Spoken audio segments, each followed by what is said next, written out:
Hear me on the phone. All right, how we doing, everybody? Hope you're all well. Thank you, Rebecca. Can you do me a coffee, please, and just shut that door? I'm live to the world, so you know I asked her to make me a coffee and stuff a while ago, but she comes in and distracts me right as I go live. Perfect. Well done, babe. Love you loads. What's up, everybody? How are we doing? I'm going to pull this computer a little closer so I can see you better. As you know, I'm not known for my eyesight, but hello, Alexi, Strike, you up, Bisping, yo, Grass Ras, Elliot Aiken. How we doing, everyone? It's a little bit echoey. I forgot to put the cushions down. Rebecca, come put these cushions down. I'm sorry. The cleaning ladies come in once a week and then they take all the cushions. I have cushions on the floor to minimize the echo and they pile them all up in the corner. I mean, heaven forbid. Oh, they're right here. They're on my bad side. There we go. I was just filling a bit of time, letting a few people jump on. Here you all are. You're all back. We've all seen this Jake Paul nonsense, I'm sure. Have you seen him trying to act tough? My God. Funniest thing ever. Funniest thing ever. Mike, can you tell a story about an actual street fight that I was in? My God, the problem is, and I'm not trying to sound tough, there is a lot. There is a lot of street fights, sadly. Not proud of it. I am not proud of it, by the way. But when I was younger, I was definitely highly strong. And I saw a fair bit of kicking off in our house when I was a kid. So I thought it was natural to use these. But, a street fight I was in. A street fight I was in. Oh, my God. There's literally so many I can't think of them. That is the only problem. Thank you, my beautiful wife, Rebecca, coming in with a coffee. Thank you, sweetheart. Rebecca, do you want to know a story about an actual street fight I was in? I'm trying to think of one. There's just so. I'll tell you one. I've got a good one. You were there with Comrade, remember? So my wife, Rebecca, do you want to join back? My wife, she came down to meet my brother Comrade for the first ever time. He lived in Lee, which is a town just outside of Manchester. And we go out, we have a few drinks, we're in this pub, and we're having a good time. We've been to a few pubs and we're sitting in this one. I forget what it was called. And, we were feeling it. We'd had a few. And Comrade, my older brother, miss him, love him dearly. Shout out, Comrade, if you happen to be watching, which I'm sure you're not. I haven't seen him for a while. He went to the toilet and he was rather, as George St. Pierre would say, intoxicated. And he went to the toilet, assuming he had a pee. And he came back and he never said anything, He just sat down and we carried on drinking. And we're chatting away. Then all of a sudden, the doorman, the security came over and just grabbed him from behind and started dragging him out of his chair. So I jump up. I'm like, what the fuck? Trying to break it up and stuff. And it all kicked off. Tons of security came over, about 5 or 6, maybe more. For the sake of the channel, I'm going to say 10 big security guards. Anyway, in the end, they picked us up. Listen, I didn't know what Comrade had done. He'd gone to the bathroom and he'd thrown up everywhere, like projectile vomited all over the bathroom, very drunk, and then just came back and sat down. Didn't go and report it. Didn't go and say, hey, excuse me, I'm very sorry. I've thrown up everywhere. So I didn't know that these doormen were kind of justified in their actions. So I jumped up and I'm like, whoa, what's going on? Anyway, they pick us up. They literally carry us sideways out to this fire exit. They open the fire exit and they throw us out into the street. When I'm on the floor, they all surround us. Boom, boom, boom. I'm curling up in a ball. There's about 6 or 7 of them all kicking me in the head and shit like that. And anyway, they shut the doors and I get up and I'm like, what the fuck? I'm not taking this. So I'll go around to the front and they're all standing there in this big one. Anyway, bang, I crack him, his nose explodes and whatnot. Anyway, I got arrested, got in a bit of trouble for that. Long time ago, but my brother Conrad caused it all by projectile bloody vomiting everywhere. I had no idea what was going on. Anyway, there you go. Somebody asked for it. There you go. I told you. Paul Taylor in the house.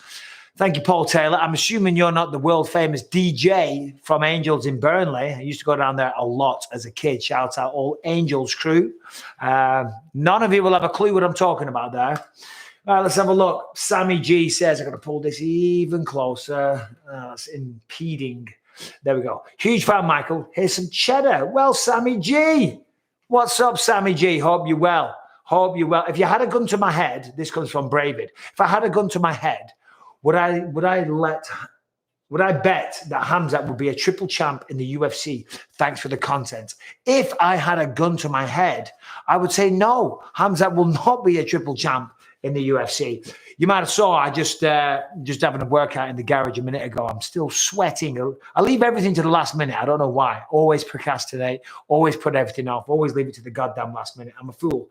I don't think Hamzat will be a triple champ. You never know. He might be, and I hope he does. Seems like a great guy, but triple champ, that's hard. That's hard. A champ, hard. Double champ, harder. Triple champ, harder. You know what I'm saying? It's not easy. Hey, Mike, do you have any gym recommendations for a beginner in Manchester? Do you know what? I don't, to be honest. I'm not sure what's around in terms of mixed martial arts. I used to train at Salford Muay Thai in Manchester, but that's not even there. What's that one called? I just went and spoke to one recently when I was doing some press from a documentary. I went to a gym and surprised some of the children there. I forget the name of the goddamn gym. Sorry. Yeah. Let's have a look. Jake would wipe the floor with me, and that comes from Joe Heisel. Well, Joe Heisel, you are definitely high.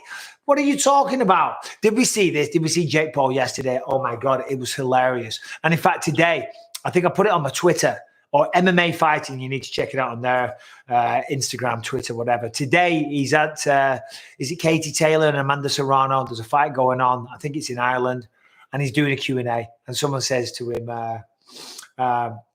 Jake Paul, do you suffer from imposter syndrome? And he's like, what are you talking about? What are you talking about? And this old guy's like, I don't think you understand what I'm saying, do you?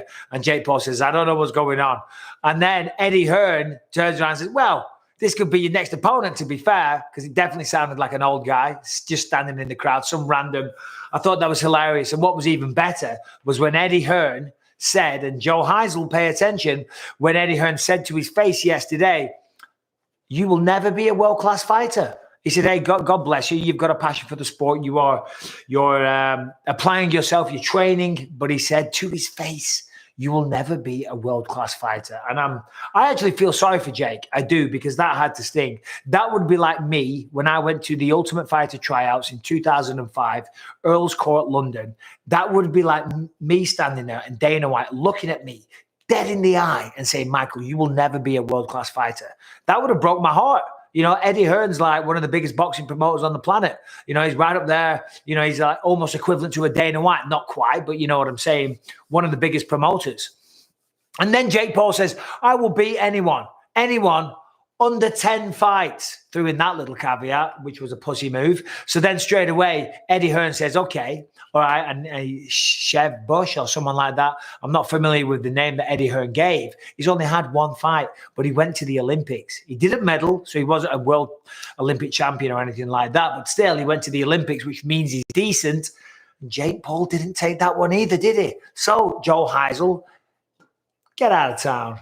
What are you talking about? Bisping, why does anything exist at all? Is it more logical that nothing exists? Where does existence come from? I don't know what to tell you. I mean, you do realize that I'm a former knucklehead. I've been hitting the head for a living. I left school at 16. Where does existence come from? Well, it might all be in our imagination. Maybe we're all plugged into the Matrix. Maybe there was a big bang, like the scientists say. Or maybe some guy created man in his own image, and on the first day he fucking produced the sun and the moon and the stars, and on the seventh day added the sun and all that shit. I don't think that happened. I don't think that did. But still, hey, believe what you want to believe. But is it not more logical that nothing exists? No, it's not. Why would it be logical that nothing exists? That's interesting. I don't know. All right, who do we think is the main event for UFC London in July? Aspinall is a given, but who would you like to see him against? Well, I know who it is, and I think it's out there anyway, but I'm not going to say. I'm not going to say. If you don't know, then you don't know.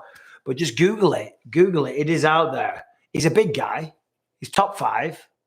He's a wrestler with good hands. Boom. Clue.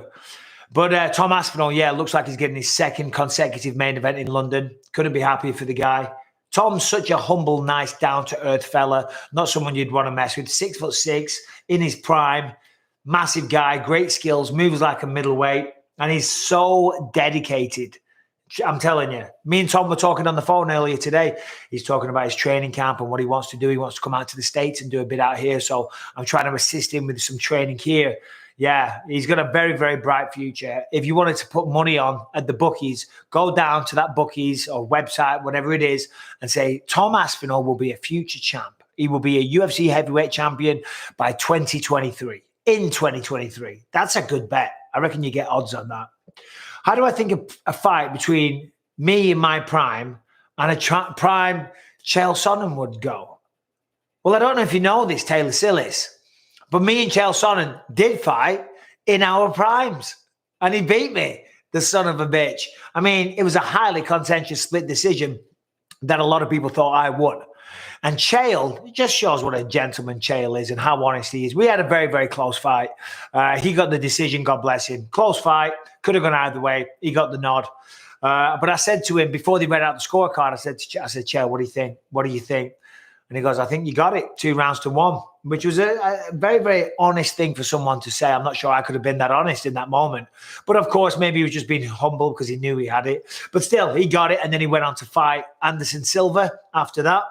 But yeah, no, we did fight Taylor Sillis. There you go. What else we got here? What are my thoughts on TRT in BJJ competitions and other sports in general? Have I ever thought about testosterone replacement therapy? So I have no problem with testosterone replacement therapy whatsoever if you're just going about your day-to-day life. In fact, as you start getting older, I would recommend it. Apparently, it's fantastic. I'm 43 now. I went to see the doctor recently. My doctor said to me, because it actually came up in conversation, he said, it doesn't do anything, Mike. That's what he actually said. He said, unless you take it in absolutely massive doses, which I wouldn't recommend. But in BJJ, I mean, that's a form of competition, isn't it? So therefore, if you are competing in any sport, I'm against it. It's an unfair advantage unless everybody's on it. The thing is, and I talked about this on today's video, actually. It's 5 more cheats, 5 more of the greatest cheats in UFC history. The first one was one of the most popular videos on the channel, so we did a sequel. But in that video, I talk about it. See, the thing is, when you take testosterone and steroids in general, it allows you to train harder. It doesn't make you Superman. You don't take it and then you look amazing and you get all big and muscly and strong and you can run fast as hell. But it allows you to recover better. And the reason that's so important is because when you're training for an MMA fight or a fight in general, or any sport really, but when you're pushing yourself, but certainly in an MMA training camp, you get out of bed on a Monday morning, you're itching to get to the gym, you want to have a great week, you want to work hard, you want to lose weight, you want to get better, you got your opponent in mind. You start Monday morning with a bang. Tuesday morning, you get out of bed, you're like, oof, I'm sore. I'm a little sore today. Wednesday, ooh, it's even worse. By Thursday, Friday, I used to be getting out of bed. I could hardly walk. You know, sometimes I would overtrain a lot, but sometimes it was so bad. It would take me 45 minutes of being in the gym, of moving around and stretching before I could move fluently because I was training so hard and my body was just beat up. If you're taking steroids or testosterone, your body recovers way quicker. And that's the real advantage, because let's say it's Thursday or Friday for me and I can't train as hard and I'm sore and I'm beat up and don't kick me in the leg, you son of a bitch, my legs are sore, whatever. Somebody on testosterone, they're feeling like they are on Monday morning. They're ready to go. They're sprinting, they're lifting weights, they're going full bore in sparring because they feel like they did on Monday morning. So that's the real benefit. So therefore, in competition, I would not think it's fair. Love your work, Mike. This is from Caleb. Thank you. Keen to meet you when you come to Australia for your tour. Thank you very much. See you in November. Well, Caleb, I will see you there, brother. Thank you very, very much. I appreciate the support. Tales from the Octagon. I'm coming down under. I'm coming to Oslo, Stockholm, Amsterdam, Copenhagen, Ireland, Belfast, Dublin, Leeds, Newcastle, not Manchester, London, Cardiff. I don't know. Go to Tales from myticket.co.uk. There'll be a link up on here as well, I'm sure. And yeah, myticket.co.uk, Tales from the Octagon. I talk about my ins and outs, my ups and downs. I've got all new material this year. I'm not a stand-up comedian, but I'm working on some stuff. So the first lot was great. It was great. I was very, very nervous. So hopefully this time I won't be as nervous, but I know I will be. Certainly when I do the European ones, I don't know if people in Oslo have the same sense of humor as a guy from the northwest of England. They might be like, what is he talking about? They probably will. Erwin says, or Iwan Qualters, I've just started training jiu-jitsu in North Wales. There could be a Hoist Gracie seminar in a couple of months. Would I consider being a surprise guest? No. No, I wouldn't. I did a seminar just recently for the love of MMA. It was an expo that we had in Manchester. And I actually really enjoyed myself. Generally, I was dreading doing it. I was dreading it, But because I don't really, I'm not around martial arts gyms much anymore. And, I talk about it. I still train. I hit the bags. I'm starting jiu-jitsu again on Wednesday. I'm working towards my black belt. But no, I won't be at the Hoist Gracie seminar. Hoist Gracie is an absolute legend. He can show you way more than I can. Why do you want me there? I can crack a couple of stupid jokes and maybe whip out a false eye. Speaking of false eyes, I'll show you something in a minute. Mike, I don't know how familiar you are with other divisions in boxing, but what are your thoughts on the 135-pound division, i.e. Gervonta Davis, Ryan Garcia, and Hani and Cambosas? I know Gervonta Davis and Ryan Garcia. They're tremendous, Gervonta Tank Davis, very good. One of Floyd Mayweather's guys. Ryan Garcia, he's legit. Let me see. Mike, bring out the Northern Ireland accent, you're legend. All right, I will. Right, so this is the Northern Ireland accent because I got a lot of family there. And a lot of times, right, when I'm doing my lives, you people say, Mike, why are you wearing a goddamn fucking pair of glasses? You just should have a monocle, so you should. So I got myself a monocle. Look at this. Oh, they're hard. Hold on, they're hard to wear. They are very, very hard to wear. I can't see jack shit now, by the way, because I got my contact lenses in, so I can't read. But, ask and you shall receive. I'll just put that on now. Now I look like Jake Paul. Got my little fucking gold chain on. You know what I mean? Come on, Jake. Let's go. Yeah, we bastard you. There's your Northern Ireland accent, Noxie. All right, mate? In terms of pain, GSP and Chael both said my shots were the most painful. Well, yeah, that's very kind. Why do you think that is? Well, because I hit them hard. Who do you think hits the hardest in terms of pain? No need to add the terms of pain, Trevor. Who hits the hardest? The hardest hit will result in the most pain. I'm sorry, don't mean to be a dickhead. Chael did say I hit him very hard. And for that, that's the plan, isn't it? That is the plan. I know he hit me hard. I talked about this recently, so I won't go into it again. But GSP never hit me hard. I felt fine the entire time until a shot caught me and I didn't know what was going on. He obviously hit me with that big left hook. Boom. Down I went. And that was that. Got me with the rear naked choke.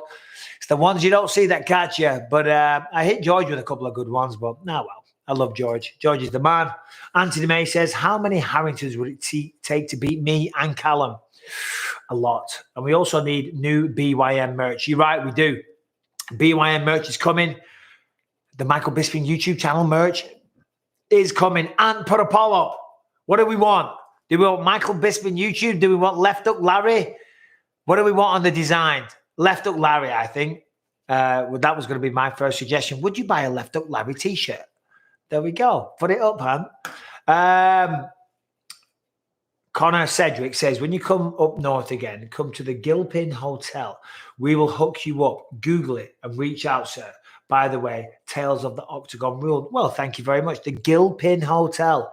Where is it? Whereabouts are you? I mean, the north is a big place. The north of England. England isn't the biggest country in the world, but it's big enough to, the north is very, very general sweeping statement. Can you be a little more specific, Connor? But I will look it up. The Gilpin Hotel. Thank you very much. Mike, I don't know how familiar. All right, let's go down here. Paul Taylor. What's up, Paul Taylor? If I had a gun to my head, we did that one. Let's go down some of the chat. What do we think about Jake Paul? What do we think? Do you guys, are you getting tired of his bullshit? You know what I mean? Should I fight Jake? Should I fight Jake Paul? I don't want to fight Jake Paul. I wouldn't lower myself, but I do have a bit of fun with it. It does give me fun. I look like such a tit with this round my neck, don't I? For anyone just joining, they're like, what has he got on? It's the monocle. It's the monocle. There we go. All right, here we go. Would we buy a Left Hook Larry shirt? 55%. 40% love you, but nah. 6% said you buy 2. Oh, you guys. All right, stick a buddy somewhere on some sort of merch. That's a good idea. All right, I will do. Zara, DC's Beaner. How many Harringtons? Yeah, it'd take a lot of Harringtons to beat anybody. Anybody. Harrington's great. He's a great producer on the Believe You Me podcast. Subscribe and ring that bell if you haven't already. But still, oh, it's in the Lake District. Here's Jesse on fire texting me. What's he saying? Oh, he's just sent me a little video. Can't play that on here. All right, so Marlon Chito Vera taking on Rob Font tomorrow at the Apex in Las Vegas. Shortly after I've done this live, I'm going to pack some stuff up. I'll jump in the car and drive in. What do we think? Ant put a poll up. Marlon Chito Vera taking on Rob Font. Big fight in the bantamweight division. Marlon Vera is now on, I think it's a 3-fight win streak. Obviously, you probably know I'm a friend of Marlon. He trains with Jason Perillo, of course, my longtime head coach. So I see Marlon. He's a great guy. He's so dedicated. On the flip side, you got Rob Font. Not an easy fight for anyone. Rob Font's a great guy. Works behind his jab. Tremendous boxer. Good team. He's on a good roll. Both guys, the last person to beat them was Jose Aldo. But Rob Font missed weight this morning, missed by 2.5 pounds. So anytime somebody misses weight, that's never a good sign because, they haven't applied themselves properly. I mean, granted, maybe something went wrong with the cut, okay? But if you do everything correctly, it shouldn't do. Women lean on the cycle, the periods. They talk about that all the time. Anytime a woman misses weight, they always say it's because of the period. Who have you got in the poll? No one's voted yet, so that's pointless. Let's have a look here. Some questions. Perks Nautics wants to gift me a Sphinx kitten. A Sphinx kitten? Is that like what John Jones has? I think John Jones has a Sphinx kitten. Or is that a lynx? I think that's a lynx. What's a Sphinx? I don't know what a Sphinx is. I mean, there's a Sphinx out in Egypt, and there's a fake one at the Luxor in Las Vegas. Mikey B, stay healthy and happy. I will, Naren. Mike, what do I think about Cobra Tate? Andy Tate. I have no idea who that is. I'm sorry, mate. No idea. Who is that? Who's got a good question? Maxime's old Wigan Pier, you big duffer. Back in the day, it was Wigan Pier. These are nightclubs in the northwest of England. Well, they're both in Wigan. Yeah, Wigan Pier was good back in the day. So was Maxime's, used to DJ down there back in the day. I'm going to take this monocle off because even though it was a bit of a joke, I look like a supreme tit. Really do. Andy Tate, I don't know Andy Tate. All right, let's go down this here, see what we got. Mike, why don't we see more Sander? Yeah, I mean, Sander's a form of kickboxing, isn't it? So, yeah, I'm not sure. Still waiting on the vinyl set. Yeah, I know. I've been so busy, but after this week, next week, I've got a bit of time. So I am going to set it all up. I'm going to download some streaming software as well. So I can share my screen on here. We can look at stuff. I can talk about stuff. We're taking them to the next level, baby. And we're going to do some DJ sets as well. So Dale says it looks like Tom Aspinall will fight Curtis Blades at UFC London. That's what we're hearing. How do we see that fight going? Also, do you think we will see your good old friend Anthony Smith fight Paul Craig on the same card? I don't think Anthony Smith's going to fight Paul Craig. It's a good fight, though. I would like to see that. They both want to fight one another. But I think Anthony, the thing is, and I get this, Anthony's higher ranked. So he doesn't want to fight down. He doesn't want to fight somebody lesser ranked. You want to fight somebody higher ranked. The problem is with that, though, if everyone had that attitude, nobody would get a chance to increase in the rankings. So that does have to happen sometimes. But I don't think that's the matchup they're going to go for. Tom Aspinall, Curtis Blades, that is what it's looking like. Tremendous fight. If Tom can win that, it's going to be a title fight next. That will be 6 in a row. 6 in a row. I mean, he's 5 in a row now, and they're all stoppages. Only one has made it to the second round, which is phenomenal. If he beats Curtis Blades, I think he's ranked number 5. It's got to be a title fight next. But there's going to be an interim title fight between John Jones and Stipe Miocic. And put a poll up. Let's have a look at this. 65% of you in the poll, by the way, have Marlon Chito Vera winning that fight. I'm going to remain impartial. And to be honest, you know, I'm commentating. Yes, I have a friendship with Marlon Vera. But it's all down to may the best man win. You know, I can be impartial when it comes to that. I just call the fights like I see them. You know, a lot of people say, oh, biased commentary. There's no bias. Michael, you are a fan of legal, or am I a fan of legal THC products? If we are, we want to send you that Bisping at checkout, 20% off your first order. CBDX. Well, that was a really sneaky way of getting yourself a little advert in, weren't it? And I'll do it again. If you want, you can use the code Bisping at checkout to get 20% off at CBDX. There you go. Legal THC. Yeah, fill your boots, man. Fill your boots.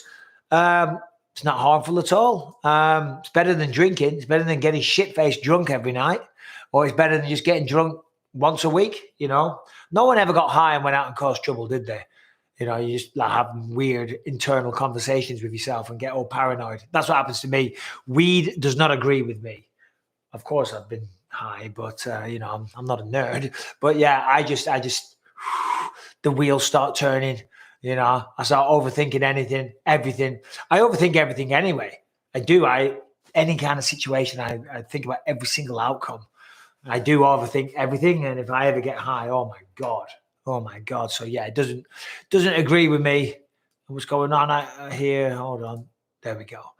Anyway, now Mike, you're a big inspiration. Just want to say, please don't fall into Jake Paul's bait. Yeah, no, I'm not. I'm just having a bit of fun with it, mate. Who's that? Kevin. Thank you, Kevin. I'm just having a bit of fun with it, to be honest. You know, he's making a fool out of himself. He really is. I mean, why is he calling me out? If he doesn't see, it's so funny. He doesn't see the irony of what he's doing. He's trying to act all tough, like yesterday saying to me, if Bisping's about that life, and then doing this, I have a problem. If somebody talks shit, I have to fuck them up. Wow. That's just absolutely hilarious to me. I mean, first of all, saying if Bisping's about that life, as I said on Twitter, I've been about that life for 20 odd years. These days now I've calmed down. I'm 43 years old. I still have my moments, sadly, but I've got way better, you know. I have a problem. I have to fuck people up. Oh my God. Trying to act all tough. Listen, when I was a kid, I was always getting in fights. That's why I ended up being a professional fighter. You know, and I regret all of it. I was young, I was dumb, I was volatile, I had a nasty temper, you know, and I'd seen a lot of that when I was a kid. I'd been around a lot of violence and stuff, you know what I mean? So I thought it was totally normal, you know, and it was a different time as well, to be fair, but there was a lot of fights in my life, and there was a lot of street fights when I was younger growing up, you know. So Jay Paul saying, if I'm about that life, oh my God, that's just absolutely hilarious. I went to bloody prison, for crying out loud. Not that I'm proud of it, but that's, you know, that was my background. But with Jake, I'm 43. I've got no intention of fighting, although it does get me going on the punch bag. I'm like, go on then, I'll hit the bag and see what I've got. I like to train. I like to hit the bag. Starting jiu-jitsu again on Wednesday with Brady Fink. Haven't done jiu-jitsu for a while. Just been too busy, but now I'm going to get back into it. I need a hobby. Because what happens is, I'm busy all day.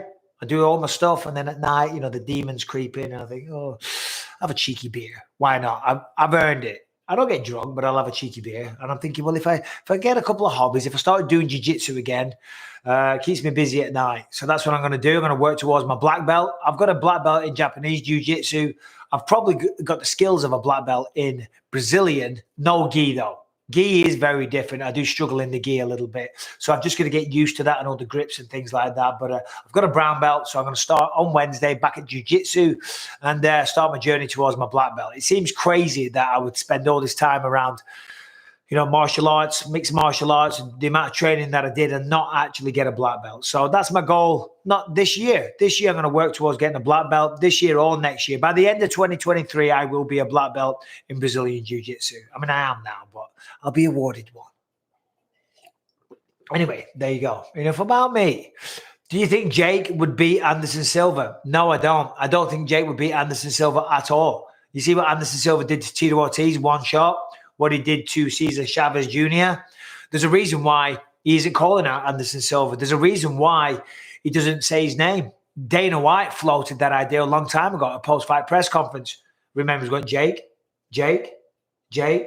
And then, he doesn't say his name at all. Doesn't say his name at all. Doesn't say, Jake doesn't want. Jake's got a very successful sideshow act, and God bless him. I'm not hating on him. Good for him. Honestly, that's what I say.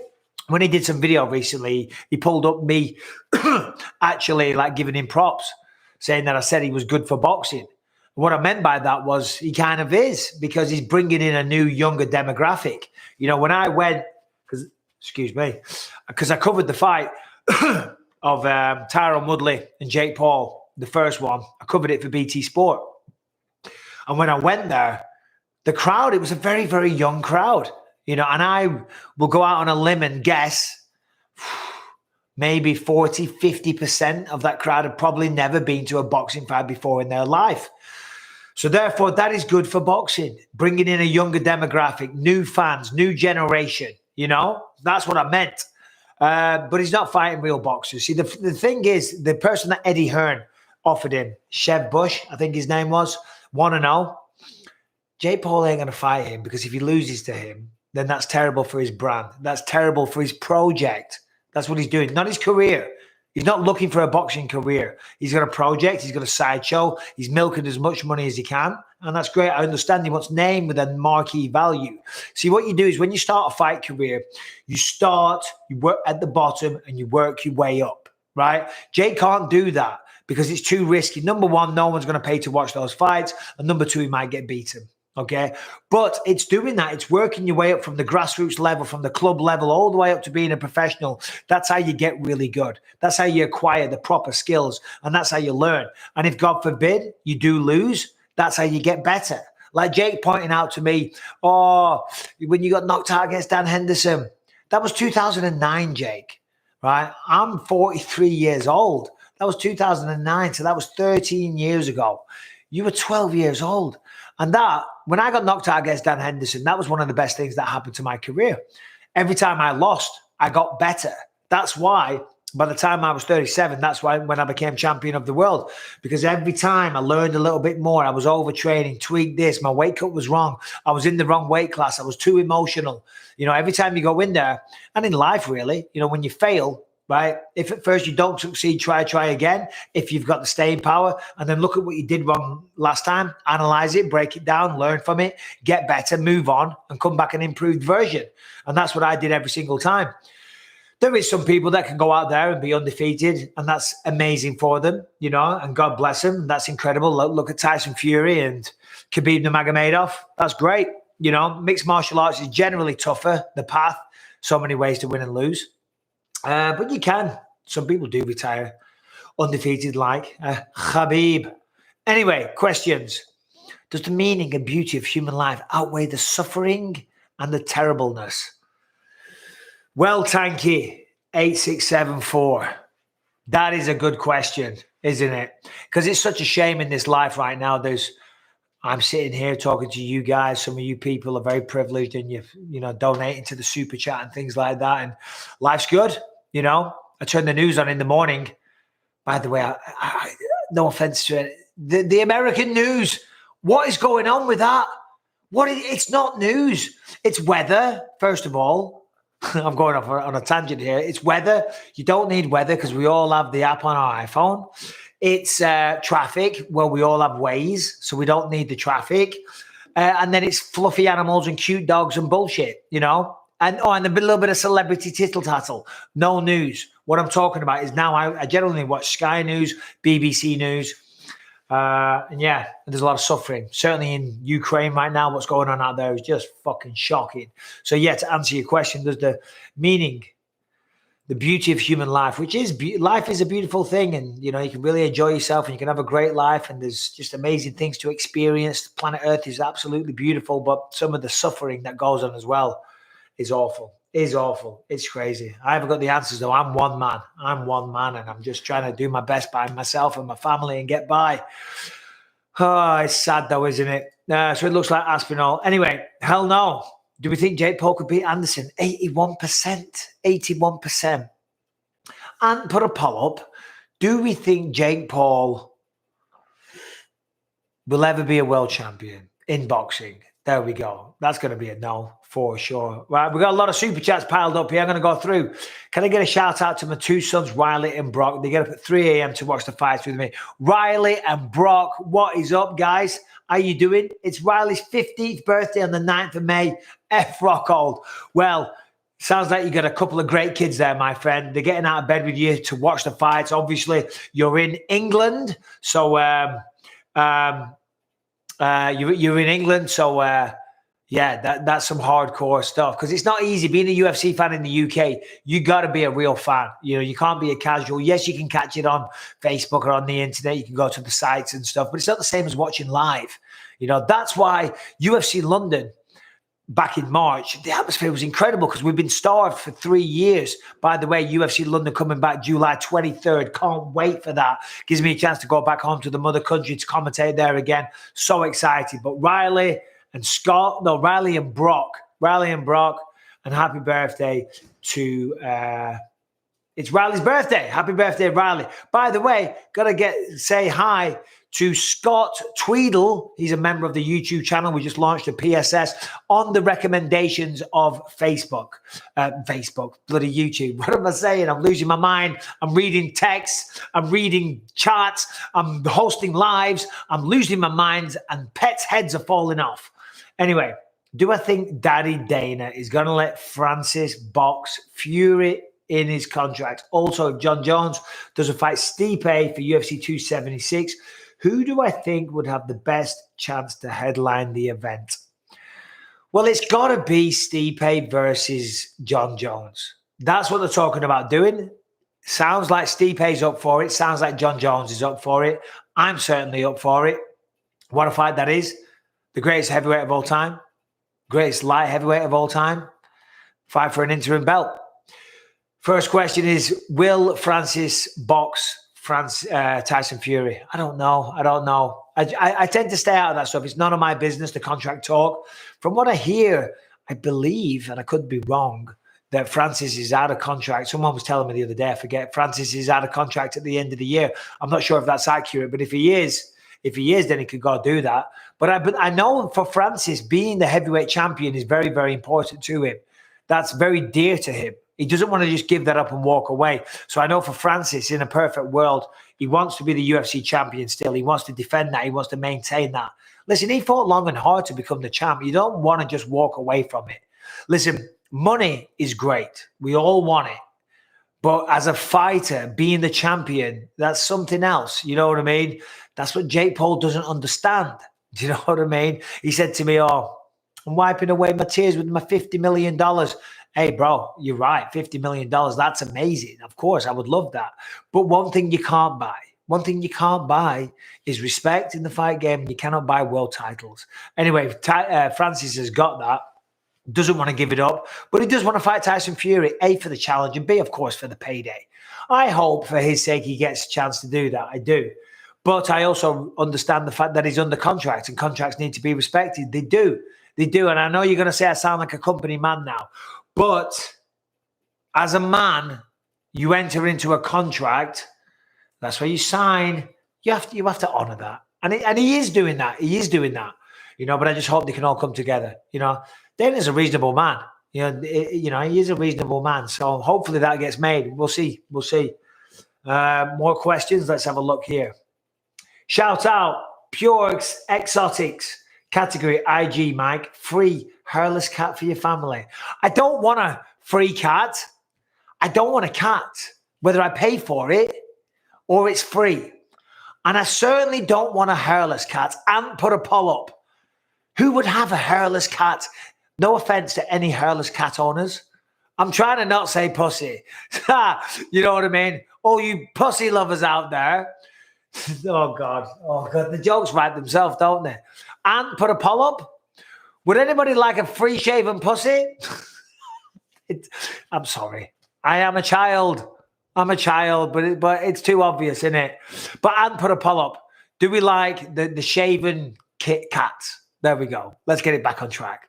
You know, those naked cats, those hairless cats, the shaven pussies, they're disgusting. They freak me out. They are gross. So,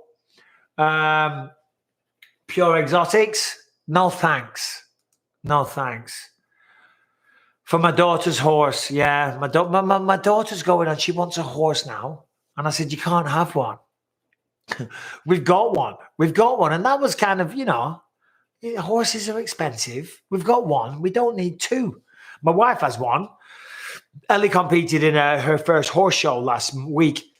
She did very well. She came first. Fantastic. So proud of her. I really am. So proud of her. But now she wants her own horse. And I'm like, well, why can't she ride the horse that we have? Apparently it's too much horse for her, because she was riding it recently and the horse took off, sprinted, galloping, absolute full speed, and didn't stop for like 5 minutes, just got all spooked and just kept running around in circles. And she held on. My God, it was terrifying. If she'd have fallen off, she could have really hurt herself.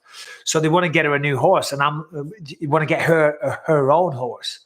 And I'm like, well, just get rid of the other bloody horse, right? That horse is a dickhead. Get rid of that horse and let's get a new one. But Rebecca, my wife, is like, no, we like Mikey. That's what it's called. Let's have a look at this one, the poll. Would you like a bold pussycat? Very well put. Very eloquently put, Ant.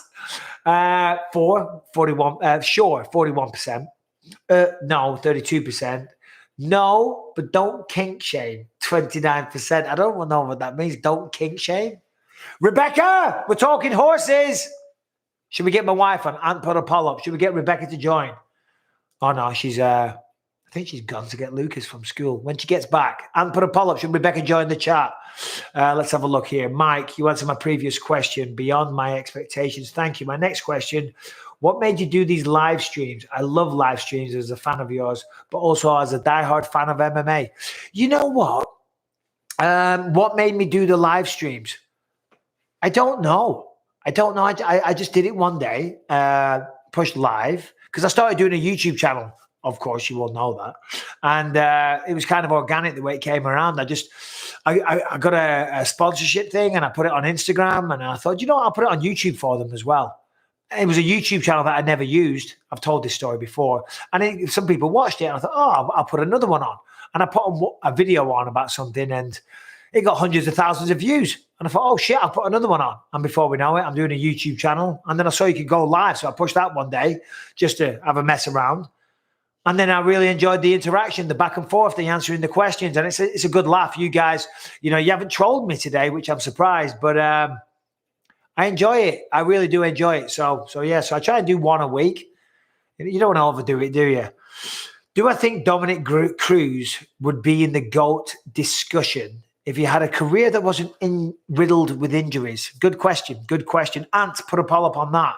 Do we think Cruz, if he wasn't riddled with injuries, would be in the GOAT discussion? Is he in the discussion anyway? Injuries or not? Dominic Cruz, one of the best bantamweights we had. Still at his age. I'm not sure off the top of my head how old he is, but he's still up there. He's still in the mix. I'm commentating with him tomorrow night. And as you probably know, we do fighter meetings now. We speak to all the fighters on a Wednesday. And Dominic was on there. And when Marlon Vera and Rob Font were on, Dominic would step away from the meetings out of respect because he said, hey, I'm in their weight class. They don't want to talk to me. And he's still right up there, and he's still somebody that people are going to call out. And I think he's got to be pushing 37, something like that, I would think. So to still be competing at the top of the food chain, give results of poll. Oh, yeah, let's have a look. Should we get the good-looking Bisping on here? Oh, yes, 68%. Nah, Mike is doing just fine alone. 33%. 33% are hating on Rebecca Bisping. Don't blame you. Don't blame me. She was doing my head in the other day. We had a right argument. I was getting picked on. Thanks, Anne. I remember. And Scott Tweedle, big up yourself, bruv. Yeah, her and we went out for sushi and they were just picking at me. You know what women do? They nag. Put a poll up on this, Anne. Because she was nagging. We went out for sushi. She was nagging, and I was driving back from sushi. And it's in our neighborhood, so I know. And it's a very, very quiet road. There's no roads. Sorry, there's no cars. There's no traffic. There's one road. There's nothing around. There's not a single car in sight. There's nothing. There's not a person. It's just dead. It's like a ghost town. There's one road. But there's a traffic light for some reason, right? And there's nothing around. And I never stop at that traffic light. I'm sorry. So I just went through the light, right? Oh, she was not happy. She was not happy. I'm like, babe, there's no one around. There's no car. There's no red light cameras. There's nothing like that. You know, but she went on and on and on. I'm setting a terrible example to my daughter because she just passed the test, which, all right, fair enough. That is a good point. But I'm like, babe, stop it. She didn't even know I went through the red light. She's looking at her phone. You're telling her, do you know what I mean? So I put a poll up. Would you have gone through that red light? Literally no one around. It's a ghost town. There's not another car. There's not a person. There's not a soul. It's by this old abandoned gym. There's no one around. Would you have waited? And especially if you live there and you know there and you drive past it every day. There's no one around. I just went through the light. Would you have gone through the light? Put a poll up, Ann. I want to know. Just in the pub, as a fellow severely visually impaired blind boy, I love you. Hey, well, thank you, Cal. I appreciate that. Sounds like you're in Scotland as well. Shout out to all of the Scots out there. My Scottish accent's getting bad. I used to be able to do a good one. Yeah. Well, visually impaired. Yeah. You get used to it, though. You do get used to it. You know, yesterday I did a little appearance at some trade show, like builder's trade show. The guy that did a lot of work on my house, I did him a little favor and went and did an appearance for him. And this guy came along and he had one leg. He had a prosthetic leg. And we were talking because he said, I know you've got a prosthetic eye. He said, I've got a prosthetic as well. I said, what's that? And he showed me his leg. I was like, wow. I said, okay, well, you make me feel stupid because a prosthetic eye is one thing, having a prosthetic leg. And he said, listen, it's all about perspective. It's all about how you look at life. You know, you can choose to be a victim or you can choose to just get on with it, can't you? You know? And yeah, I guess throughout life, anytime something happens which is unfortunate, you go through a phase of feeling bad and feeling down and feeling sorry for yourself, and that's natural. But then you got to get over it. You know, you can't be a victim your entire life. You know, it's not your fault that these things can happen to somebody, but it's your responsibility to get on with it and pick yourself up and just make the most out of things. And I only lost an eye anyway, so it's not the end of the world. It's not a big deal. It's just a bit of a big deal when it came to the fighting. Other than that, I still live a normal life. Spending a fortune on goddamn monocles these days, though. Let's put it on again. Just give it to Jake Paul. But, yeah, that's about it. They're not easy to put in. Have you seen the size of this monocle? I ordered a monocle just because for a laugh, because everyone on the live was saying, Mike, you should have a monocle. So I ordered it, and it came. It's that big. Look at the size of it. Look at the size of that. So then I found myself going down a rabbit hole, Googling monocles. Are monocles all the same size? And then I Googled, how do you put a monocle in? Because it's not that easy. And put a poll up. Do you know how to put a monocle in? Because this is huge. It doesn't stay in. Look. I don't know. Yeah, doesn't stay in. Anyway. Hey, buddy, since you are from Manchester, near Manchester, and you love music, I've always wanted to know if I like the British band New Order. Yes. Of course I do. Love New Order. Blue Monday. Blue Monday, one of my favorite tunes. Love it. And what's that movie? 24-Hour Party People. I think New Order are in that. Yeah, no, anyway, I love New Order. New Order are absolutely fantastic band. Love them a lot. Manchester's brilliant for music. Michael Bisping, so glad you turned from heel to hero. Well, I did used to be a bit of a dickhead, didn't I? Used to cheer against you. And this is from Joshua Ryman. Thank you, Josh. And now I love you. Truly an inspiration. So proud of you and all you've done. Well, thank you, Joshua. That is actually very, very kind. And I do truly appreciate all kind comments like that. I have to take this off. I can't do it. I look like such a bell end. Yeah. You know what? But I did used to try and evoke emotions, but that wasn't necessarily conscious. I used to say, well, as long as I walk out and people show emotion, if they're booing or they're cheering, that's great. And I did get that reaction, and that is true. You do want that. You do want to be polarizing with anything that you do. You can't please everybody, and being polarizing is great. Look at Conor McGregor. Look at the success he's had. But it wasn't necessarily a conscious thought. I was just young. I was dumb. I was a bit of an idiot. I was definitely around the wrong people. You know, I was around some people that were encouraging me to act a certain way. I was around some people that weren't just encouraging me to act a certain way. They just weren't very decent people. And you are a product of your environment. You are a product of the people that you hang around. Hold on, we got a poll here. Does backseat driver Rebecca have a point? No. No one was around, lady. This is a close one, though. Yes, the law is the law. Thanks, Anne. This is my guy. This is my guy, Anthony Evans. He's the producer, and he's keeping me honest with the polls. But you're right, the law is the law, and I do respect the law, and I don't run through red lights. I don't, because it's dangerous, right? But there's a few little sneaky ones that, come on, no one gives respect to, like joining the freeway. Right by my house, where you get on the freeway, the motorway for everyone else outside of America, I apologize. There's a light there that sometimes is on and sometimes isn't. Like sometimes is operational, right? Most of the time it's not operational. And then randomly, sometimes it's on. And I'm like, fuck that light. I'm in a rush. I'm late. So I just go right through it. But if it's like a junction and there's cars and there's traffic, of course, I would never, ever, ever, ever run that light. Never in a million years. By the way, there's a link there for tickets for Tales from the Octagon if you fancy joining me. But yeah, Joshua was saying he's glad that I turned from heel. Yeah. I mean, the people you hang around with, generally, you have a massive influence on you. And, I used to hang around with some dickheads when I was younger. And I used to hang around with some people that were not good for me when I first started my training schedule and training and being a professional fighter. And some of that seeps in, doesn't it? But you get away and you learn and you become a better person. But thank you, Mike. I can't say it wouldn't give me chills to hear Song 2 by Blur to play in the stadium. Oh, bro, anytime I hear Blur Song 2, it gives me chills. It does. It just randomly comes on the radio sometimes and vroom. Maybe that's why I'm going through those red lights. I do, though. If it comes on my liked playlist on Spotify when I'm hitting the bag, I turn it up a notch. Every single time. He says I can't say it wouldn't give me chills if I heard that one last time in the stadium as I walked down to the ring to knock out Jake Paul. Yeah, but Jake Paul, it wouldn't be worth it, would it? What a fall from grace to go from fighting the likes of George St. Pierre to stepping in against Jake Paul. Just getting my dickheads mixed up. Just kidding, Luke. Just kidding.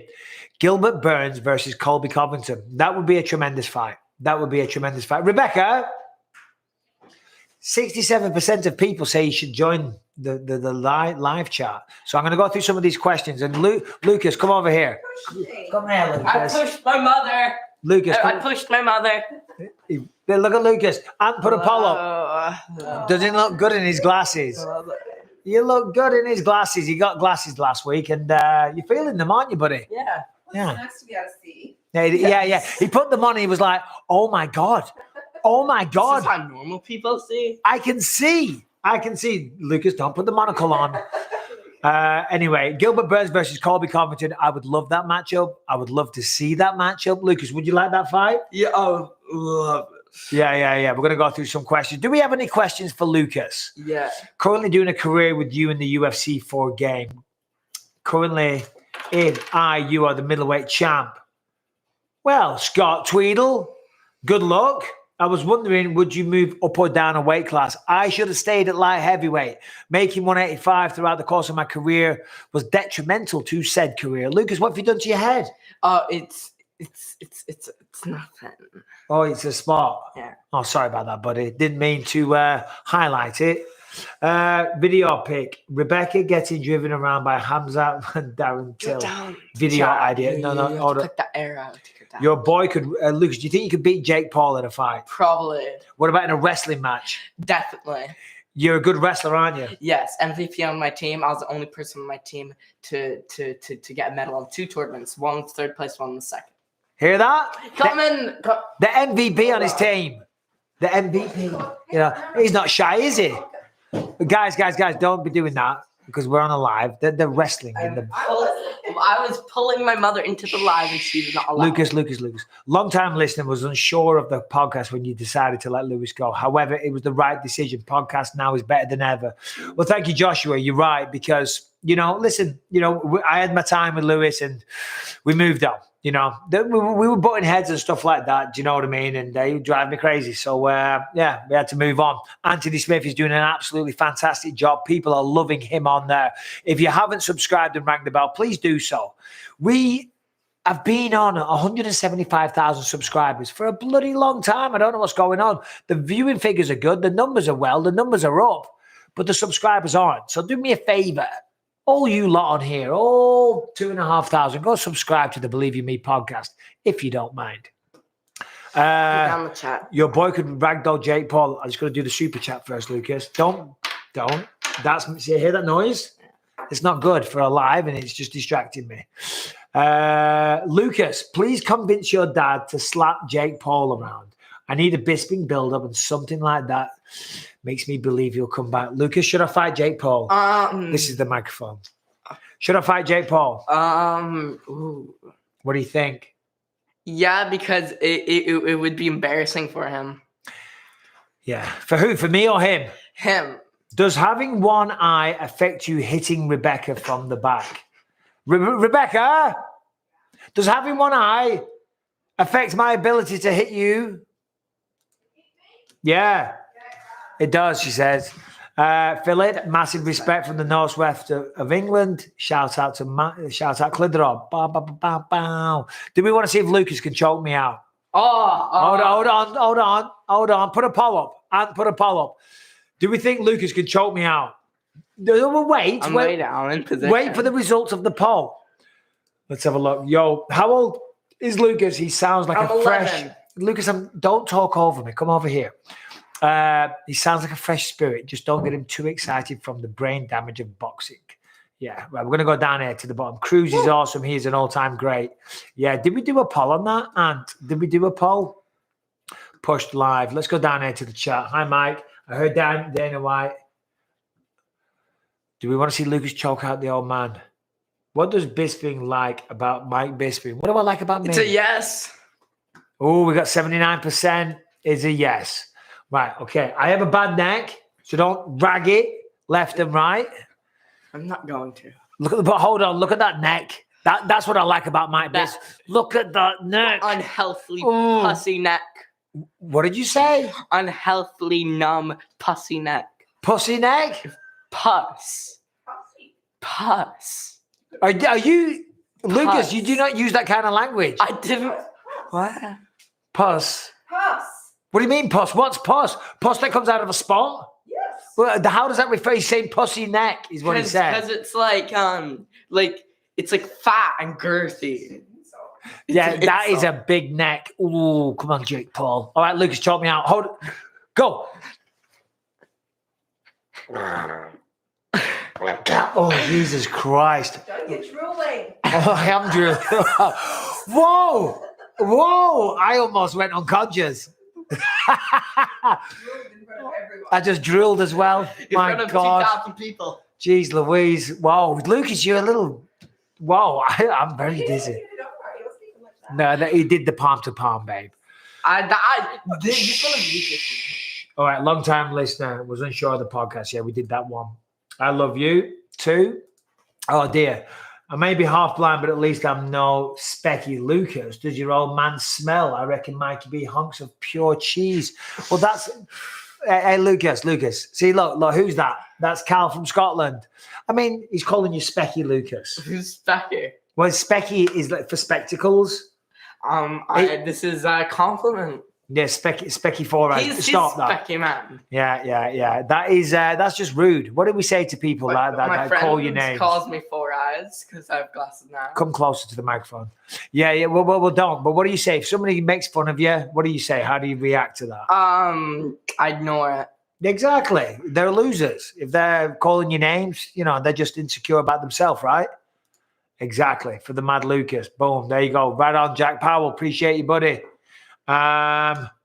All right. I'm going to ask some questions. Right, Lucas, get out of here for a little bit. I'm going to get back to doing this. I'll call you back in a minute, bud. Shut that door. Bless him. You enjoyed that, don't you, buddy? Come back in a little bit. Let me get this back on track and answer some proper questions. Do I think Aldo or Dominic Cruz can get the belt at bantamweight? They're still out here. Yeah. You know, that's a really good question. Obviously, Aldo is going after Aljamain Sterling, isn't he? Asking him to sign the contract and things like that. And Aljamain Sterling, I don't know who he wants to fight next, but that would be a fantastic fight. And listen, let's be honest. Jose Aldo is a very hard man to take down. On the feet, you have to favor Jose Aldo. Jose Aldo's an incredible kickboxer. More of a boxer these days. Doesn't really use the kicks as much as he used to. Trains with a lot of the Brazilian Marines these days. And put a poll up. What do we think? Aljamain Sterling versus Jose Aldo. Who would win? I'm genuinely curious to see what you guys think about that one.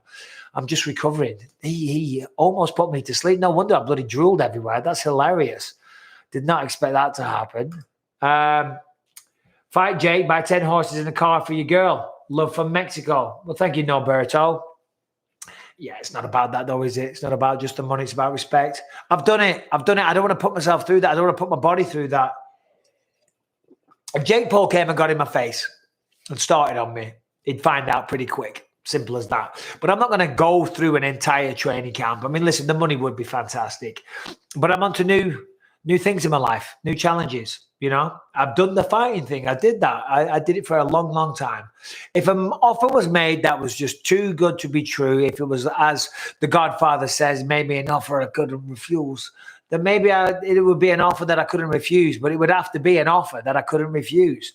Do you know what I'm saying? I've been there, done it. I'm 43, man. I enjoy doing my YouTube stuff. I love commentating for the UFC. I'm involved in a few business endeavors. I'm working on my acting career. I just got a movie role the other day. Can't talk about that yet. I got an offer. We haven't signed off on it just yet, but I will be filming 2 movies this year. So I'm really excited about that. So I'm doing that type of stuff. Yeah. Anyway, so there you go. Going off on a tangent. Man, give like Lucas a year or 2, and he's a scary dude. Puberty is critical for kids who have proper practice in sport throughout childhood. Yeah, Lucas goes wrestling twice a week. On a Monday and Wednesday, he does jiu-jitsu. Tuesday and Thursday, he does wrestling. The wrestling program isn't year-round. It's 2 seasons a year. So when he doesn't wrestle on the Tuesday and Thursday, I take him down to my old coach that founded Shooter Box. I think he founded it, or he was one of the founders. He has a gym in Long Beach, California. Tremendous. Gerson Schiller-Patrick, Fight Solutions in Long Beach. If anyone's in the area looking for a good kickboxing gym, he's an incredible coach, and he has a tremendous kids program. So Lucas goes down there on a Tuesday and Thursday when he's not wrestling. So he's doing a lot of martial arts. Doesn't want to be a fighter. But if I don't pass those skills down, that's just ridiculous. Shame on me. Shame on me. Now, I'm not coaching him, but I'm ensuring that he's getting that training. You know, he doesn't really want to train with his dad. Sometimes I take him in the garage. We'll do a little bit of pad work. We'll do some footwork drills. And now he's getting a little bit bigger. I can start to do some stuff with him. Obviously, before, when he was smaller, I'm just way too big. But now as he's getting a little bigger, I can start to show him some stuff. We toy fight every night in the bed. He comes in. He lies down next to his mom, and then he just throws a leg over onto me, and he's trying to instigate a fight. And then Rebecca's like, no, we're not having him. You're not doing this. The next minute we're full on doing jiu-jitsu and whatnot. But yeah, I drive him around. You know, I've got to make sure he gets good training. I wish when I was a kid, I was getting legit wrestling, Brazilian jiu-jitsu, and taught by one of the bloody founders of Shooter Box in kickboxing. I mean, that's unbelievable. That is a ridiculous training. Wasn't having a go at Lucas, lad. More self-deprecating thing. At least Specs help him types things. Cal, all good, brother. All good, mate. It's all right, mate. Love all your stuff. You're a true inspiration. Rebecca, pull up a chair and come and join us. We've got some questions for Rebecca. Come and pull up a chair. Don't hover. Pull a chair. She hovers most of the time. I don't like it when she hovers. She's got to pull up a chair. But thank you, Cal. Can you congratulate my friend Dulo on getting his blue belt? Also, maybe threatened to kick his ass if he loses his next match. Dulo, congratulations on getting the blue belt. But I tell you what, if you do not win your next match, I am going to kick your ass. I mean, what kind of loser are you? You get your blue belt and then you start losing tournaments? Get a grip. Get a goddamn grip. For amateur MMA fighters, what do I recommend for a diet? Low carb or no carb? You got to have carbs. Join in, baby. Get in there. Yeah, you got to have carbs. Obviously, when I was cutting weight for my fights, I was always way overweight. She's climbing in. She's getting in. Making room. Making room. It's not as slim as you used to be, are you, babe? It started already. I'm joking, sweetheart. I'm joking. Just slide over a touch just so you're nearer to the microphone. There we go. There we go. Yeah, no, listen, if you're training properly, you got to have carbs. Certainly if you're amateur as well. Don't be cutting weight. Don't be putting yourself through crazy weight cuts as an amateur. When you do that weight cut stuff, it's detrimental. It's not good for your body. It's not good for your liver. It's not good long term.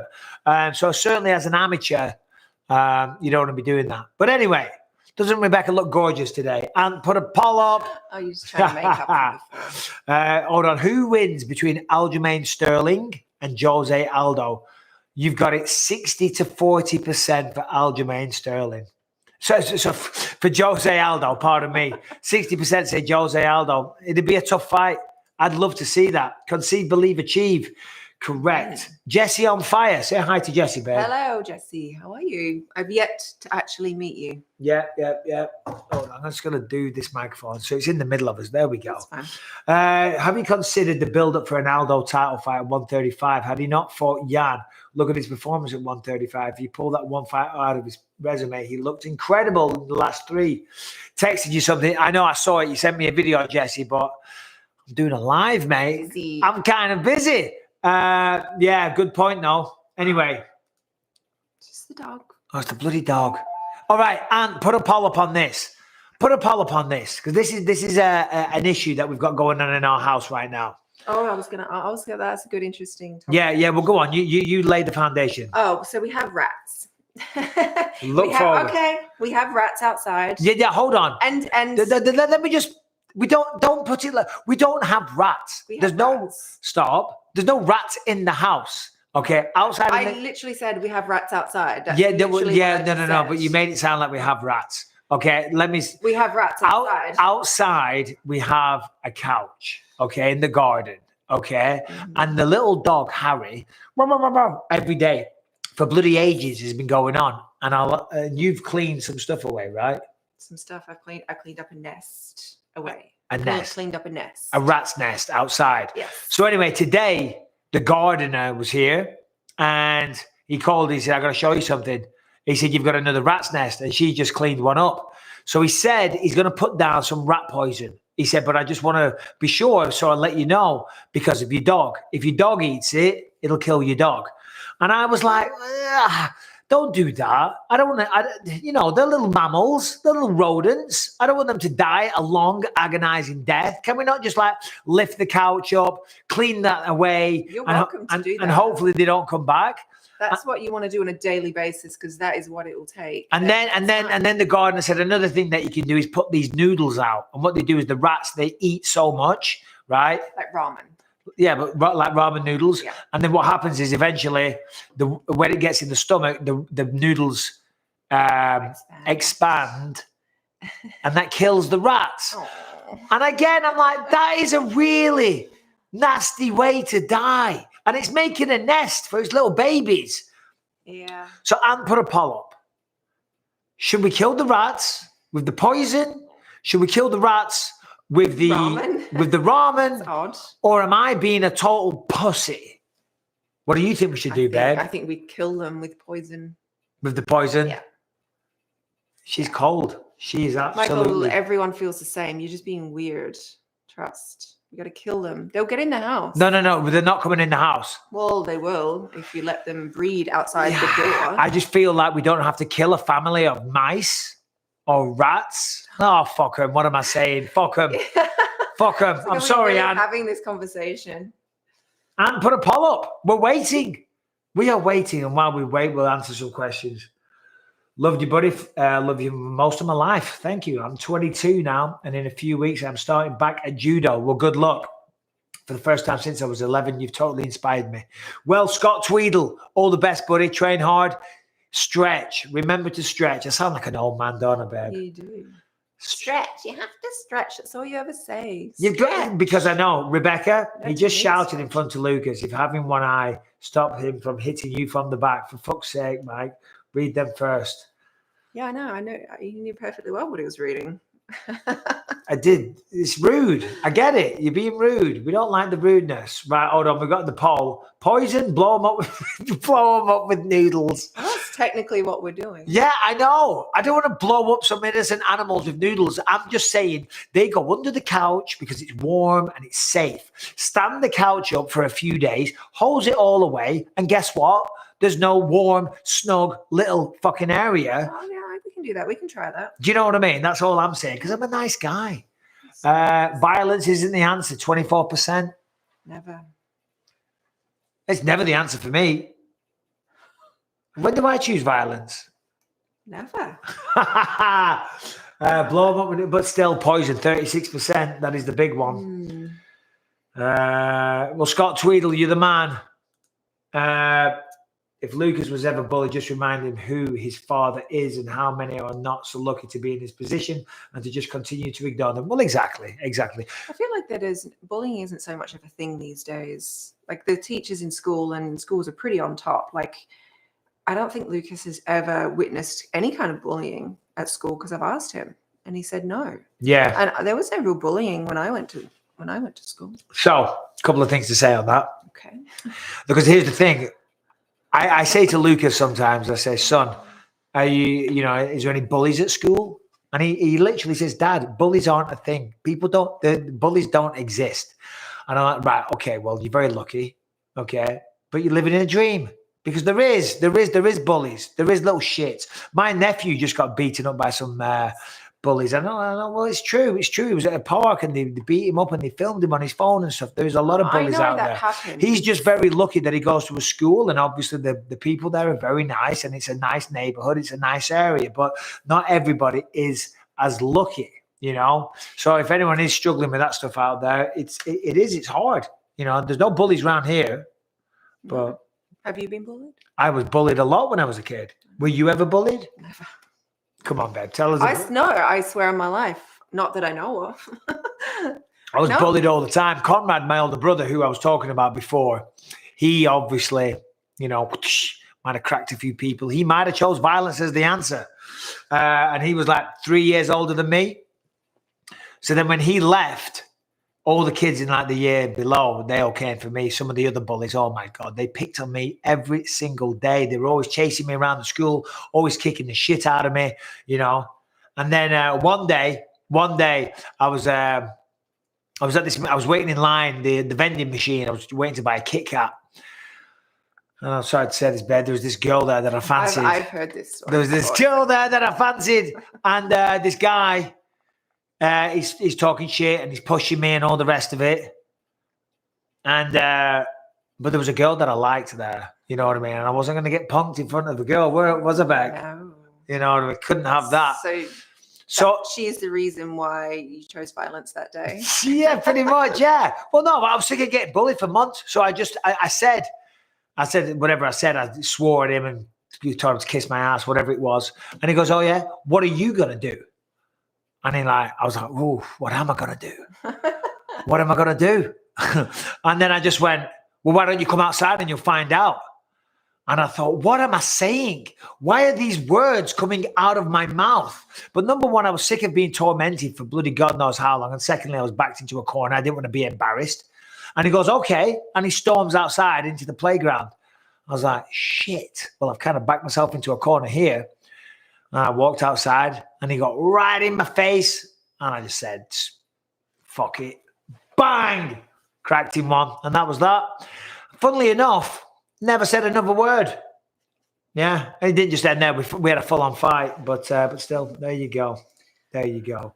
We got any questions for Rebecca? What's this poll? Who would we like to see blown up with noodles? Jake Paul, Vito Belfort, Dylan Dennis. 49% say Jake Paul. That's extreme. I know. I'd rather. Everyone stop with the Jake Paul hate. I think it's a bit silly now. Do you know what Rebecca said before? Because I told her what Eddie Hearn said. Eddie Hearn, the boxing promoter, I was talking about it before, kind of made some nasty remarks to him, said, I don't think you'll ever be a world-class fighter, and was making fun at his expense. I thought it was hilarious. Rebecca, what was your take? Well, I said you should have a little bit of empathy. No, you said it was very mean. Because, getting to it, because imagine how you would feel if someone said that to you when you were trying your hardest to become what you are today. If someone like Dana White said to you, you are never going to be a world champion. Imagine how you'd feel. No matter how rich he is, no matter how successful he is, whatever, I think we need to humanize him for a minute. And I know, he kind of talks a lot, but he is human at the end of the day. And we do need to take his feelings into consideration. May I retort? Yes. Allow me to retort. Yeah, you're right. You're absolutely right. That said, he's going around disrespecting people. He's talking a lot of shit. He's picking off people. Yeah, but he's doing it just for publicity. It's not just trying. He's trying to make a mockery out of people that are retired. Do you know what I mean? He's talking a lot of shit. He's flaunting the fact that I made so much money. So don't listen. He's talking shit, right? So he's fair game. That's the thing. If he's talking shit, you got to expect shit talk back. That's the way it goes. You know what I mean? Shit flows both ways. If he's going to talk shit, he's got to expect it. You can't expect him. You could say 2 wrongs don't make a right. 2 wrongs do not make a right. 2 wrongs don't make a right. That But doesn't really stack up. But he's just a little bell end, isn't he? So do you know what I mean? Let's see who cares. We'll have to agree to disagree on this. Rebecca, you're beautiful and amazing. Mikey B, you're very blessed, man. Just continue to conceive, believe, achieve. I am a very lucky man. Thank you, Joshua. Thank you, Joshua. Appreciate Hey, it. Rebecca, what's the funniest story you have about Mike? Oh, I don't know. What kind Tell of a story. Tell a story. What kind of story? A funny one. Yeah, as funny well. one.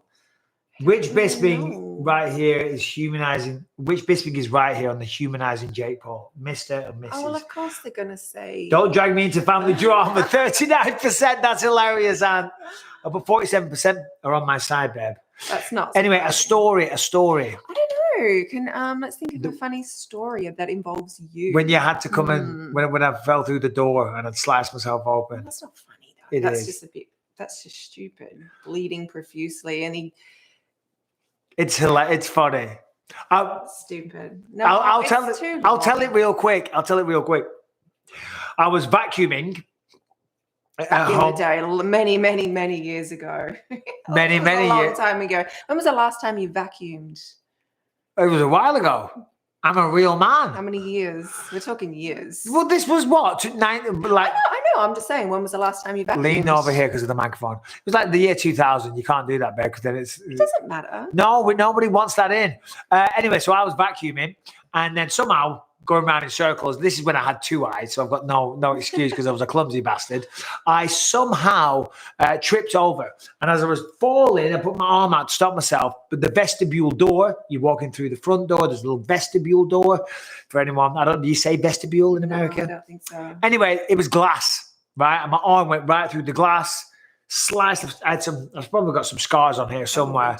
Yeah, and there was like 3 or 4 massive gashes into my arm, and the blood, boom, boom, boom, was just pumping out of my arm, pumping. And I was like, and I didn't know what to do. And I'm walking front and back. It was only a small house, walking from the front door to the back door, front door to the back door, and I could see the blood pumping out of the arm. I'm like, shit. I thought I'm going to wrap this up. Rather than getting a towel, this annoys me even to this day. Rather than getting a towel, this is so dramatic. Michael. There's nobody in the house. I'm by myself. It was a small house, so the kitchen was very close. The kitchen was very gone to the kitchen. Well, I was walking up and down multiple times, but here's what I went with. I must have seen it in a movie. I'm standing there going, I'm bleeding to death. I grabbed the curtain and just ripped the curtains off the wall, and the curtain rail comes out. Bloody concrete's going everywhere. I get the curtain, I wrap myself up, and anyway,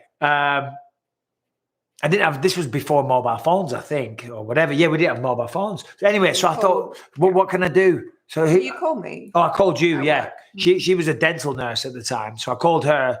She goes, well, I'm at work. I'll come down. Oh, no. I'd lent the car to a friend of mine because he'd done some plastering. He plastered some walls in our house. You don't want to hear that. Yeah, they do want to hear it. This is hilarious. Right. So I'd lent the car. So I called her. I said, come and get me. I need the hospital. She goes, Michael, I haven't got the car. We've lent it. I'm like, oh, shit.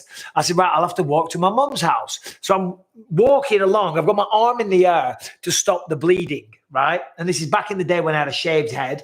I've got my arm up in the air. So all the blood is coming onto my head. So the blood's coming onto my head and it's coming down my face. So I'm walking through up the street looking like an absolute psychopath. You did. Because you had blood like dripping onto your head. Yeah. Because you were holding it up like this. So it was like dripping all down. Yeah. So I'm looking like a psychopath. And Rebecca walks down and we meet each other and we wave a taxi. I was in a taxi. Oh, she was in a taxi, yeah. But then the taxi driver wouldn't let me in the taxi because he didn't want to get blood all over his goddamn taxi. Because I said, take me to the health centre. I need to get stitches and whatnot. And he's like, oh, no, you're not getting in here. You're going to get blood all over my taxi. I'm like, oh, shit. And my mum's house was pretty close. Yeah. So I go down to my mum's house and I'm just walking up the path and she's just coming out the door. Right. And by the way, Clitheroe is a small town. It's a very small town. It's like a 3-minute drive to the health centre. And I said, Mum, and I'm standing there and I've got blood all over my face. I've got blood pumping out my arm. I've got the towel, I've got the curtains wrapped around it. I'm like, Mum, you need to take me to the health centre. You know what my mum says? What would you do if I wasn't here? Huh? What would you do if I wasn't here? And I'm like, what? That's your answer? Come in, Lucas. What would you do if I wasn't here? And so then I flipped out. She just meant like you're lucky you caught me because I was just on my way to work, I think is what she meant. So then Michael took it as in like, no, she did. I can't be bothered. I'm like, Mum, what do you mean? I need medical assistance urgently. So then I stressed out and I wouldn't get in the car. So I'm walking up the street. Rebecca's in the car with my mum. And they're driving along the side of the road saying, Michael, get in the car. Get in the car. I'm like, no. What would I do if you weren't here? Well, anyway, there you go. There's not a funny story. There's an embarrassing story. Lucas, you good, buddy? No, he's going to a friend's house. All right, you take care, buddy. Rebecca, does Bisping talk through movies? Yeah, he can talk, not so much through movies. Like everyone has to be completely silent when a movie's on. But for some reason, if it's a series, he has a different perspective and he will chat freely through the series. And I have to pause to listen to what he's saying so we don't get lost and have to rewind. But movie, for some reason, no, that's like a big sin in our house if we talk while there's a movie on. Huh. Just want to say a big shout out to the member, Raoul Singh. Raoul's been supporting the channel for quite some time. So a big shout out, Raoul. I hope you're well, my friend. Please knock the F out of Jake Paul. I don't want to do that. Happening. Rebecca does Jake. What would you say, babe, if I said I was going to fight? What would you say? I'd say absolutely not. And you have to listen to me because I'm your wife and you do as you're told. Well, I've just signed the contract. You haven't. Hi, Mike. You're awesome. I think Belfort is a poop. I'm the worst cheater in all of MMA. Greetings from a Peruvian fan living in Sweden. Wow. Peruvian. Living in Sweden. I'm an alien. I'm a legal alien. I'm a Peruvian in Sweden. Oh, sing it with me, babe. Absolutely. I'm a Peruvian in Sweden. There's the remix you never thought you'd hear. Chat, babes. Which one of your fights is your wife's favorite? Couldn't imagine watching your loved one go to war ringside. That's a good one. If you had to pick one? I can't say a favorite because they're all horrendous, but I don't mean in a bad way. I mean watching as a loved one, but no. Just which fight? My favorite was Luke Rockhold for obvious reasons. Quick and easy. But what was the best fight? Anderson Silva. There you go. Or Kung Lee. Ooh, Anderson Silva. Kung Lee was good. Yeah. I wasn't there for that though. And that's why women outlive men. Never vacuum, lads. That's a good one. But now, babe, now, no, listen, we have cordless vacuums. So We there's no do. excuse because you tripped on the cord. I did trip on the cord. And well, what can Ant put a poll up? Let's have a poll. We'd like a little bit of interaction on it. Let's go down the chat. Let's go down the chat. Rebecca's favorite female fighter. Oh, I like Amanda Nunes. She does like Amanda Nunes. I do like Amanda Nunes. What is it you like? I mean, obviously she's a great fighter, but what else do you like about Amanda Nunes? I just like her personality. Like she's unapologetically herself. She's not trying to be like anyone. She seems like a genuinely nice person, if I'm honest with you. I've never met her. She just seems super real, and I just like her attitude, and her baby's really cute. Yeah. And I'll say this. I don't know her particularly well. I've obviously met her on several times. I've interviewed her. I say hi. I've seen her, I've seen her down in Brazil. I've been around the UFC for a long time. So obviously I've spoken to her. Every interaction I've had with her echoes what you just said. Oh, really? Yeah, she's an absolute sweetheart. Never had a bad interaction. I've always seen her being so kind to everybody. I've seen her. I was commentating in Brazil. She was in a hotel, and she was getting a lot of attention from fans. She had time for everybody. She was so nice, and she came in a restaurant one night where I was eating. She made a point of coming over and just saying hi real quick. Oh, hi, Michael. Nice to see you. She's a sweetheart. She really is. She deserves all the success. Ant, put a poll up. Amanda Nunes versus Juliana Pena, the rematch. Who do we think wins that fight? Who do we think wins the rematch? I've got Amanda Nunes, and I know a lot of people probably think I'm being a bit dismissive of the ability of Juliana Pena, but in the first round, Nunes was making it look easy. She just got really tired. Greetings from Queensland, Australia. Love the show. Big fan. Greetings. What do you say? I was born there. She was born there. She's also a native of Queensland. I didn't live there for very long though, so I don't remember it at all. But yeah, I You was are actually born in Queensland. Which is perfect because you are a queen. Oh, It's the land of the queens. So far on the poll, Nunes, 68%, only 74. 174 votes so far. Fight Jay, no, you're good. Can we stop with the Jake Paul talk? Yeah, I know. It's a little old. It's a little old, but it is what it is. Question for Rebecca: what is your side of Mike and the red light traffic story? I did hear you talk about this. The situation is, for some reason, he was really grouchy. It wasn't because of me. I was not nagging, because what was I nagging about? Just go on. No. I need what? Give me an example. She was just being a dick. What about? Give me an example, though. Just continue with the red. No. The people need to know. He can't think of one because it wasn't me. He was in a bad mood. There's 3,244 people on, so don't be too embarrassing. But here's the thing. Right. Ant, put a poll up on. Hold on. By the way, anyway, I'm not. No. You diversion. 64% of the people say Amanda Nunes wins. I agree with you all. And put a poll up on this and see if men know what I'm talking about. Because the thing is, right, I said she's nagging. And she goes, give me an example. I can't give an example. It's just a general attitude.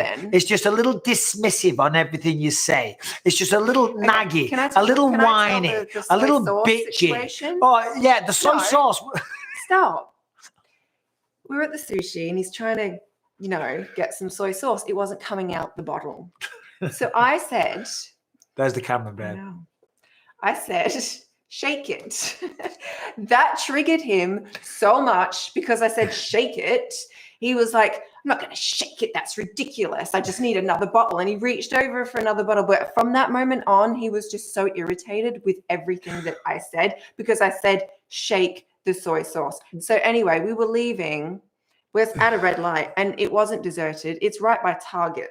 There's no one there. It's right, Michael. It's right next to Target. So there was plenty of people around. There was no one around. There was cars around. You're a liar. That's actually a lie. Take that back. There was cars around. Oh, no. There weren't cars waiting, but there was cars around. And he just decides to blow through the red light with the kids in the car. You can do whatever you like when you're by yourself in that car. But when you've got the kids in the car, you obey those red light rules. You shut up right now. By the way, Ant put a poll up on this.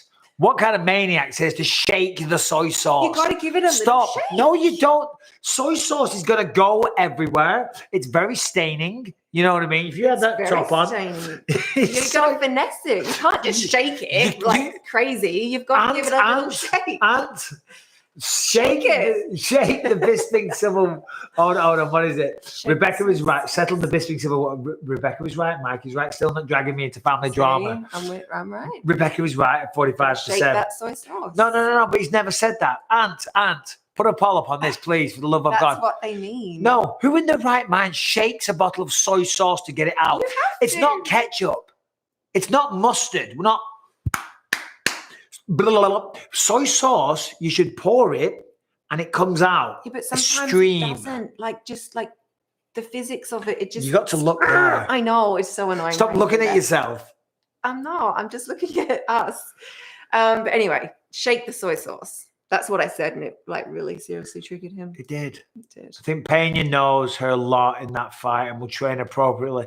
Hey, listen, no, Juliana won fair and square. And thank you, Joshua Raymond. I'm not taking away from her performance. She won fair and square. God bless her. She is the champion of the world, and rightly so. She deserves it. I would never take that away from her.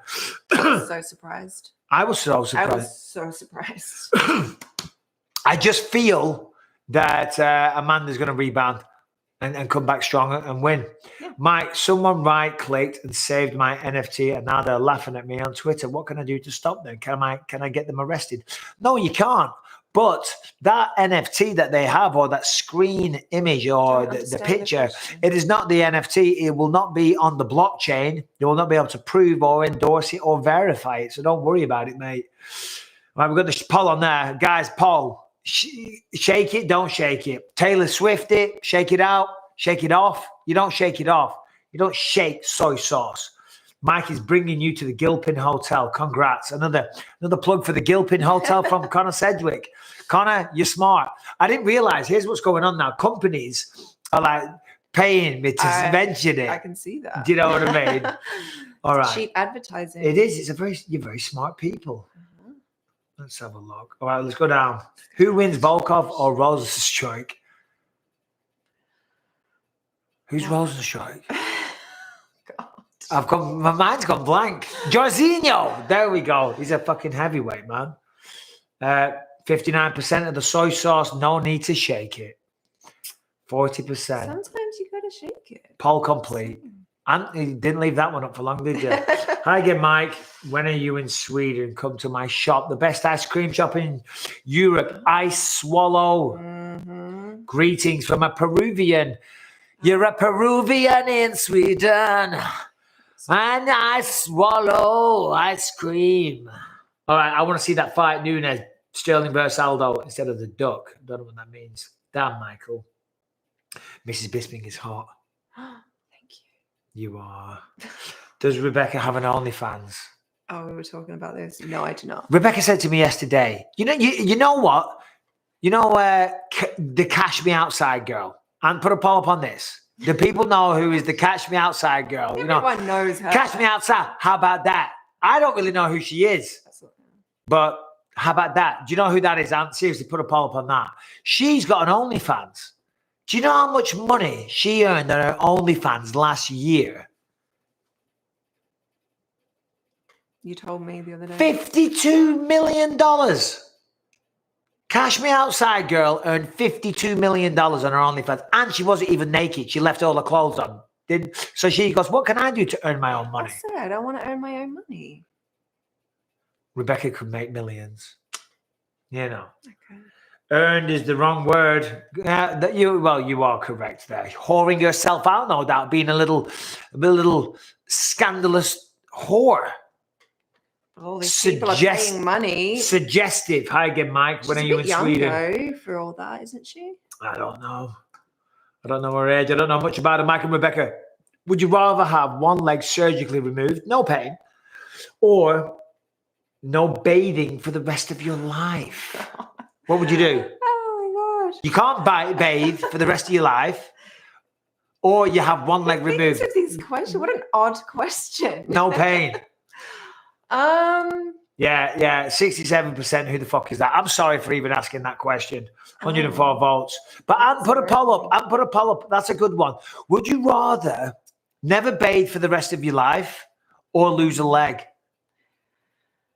Oh, I can't choose. I think I'm having trouble choosing. I honestly believe I think I'd rather lose a leg. I think I'd rather you lose a leg too. Well, we're not talking about me. We're talking about you. I don't want you stinking. I shower a lot. I do. I mean, you shower a regular amount. Sometimes 2 or 3 times a day. One in the morning. If I work out, I shower again. And sometimes I'll even squeeze in a second workout. And there'll be a third one. Do you know what I mean? No bathing, no walking. There it is. There's the poll for the day.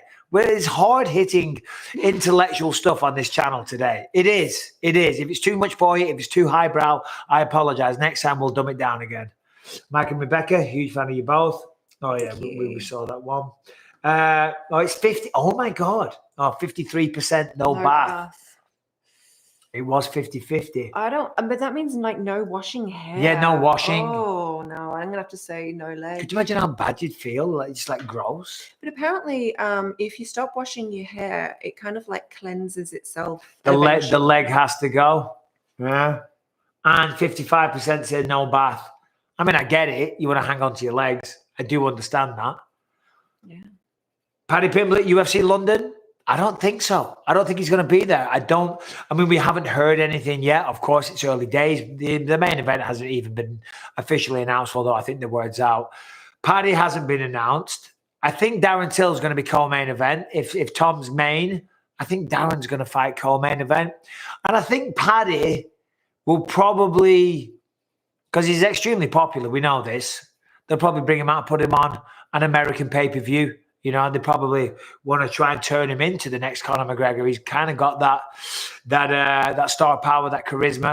You know what I mean? So everyone seems to be on the hype train. So that's probably what they're going to do. But what do I know? Not a lot.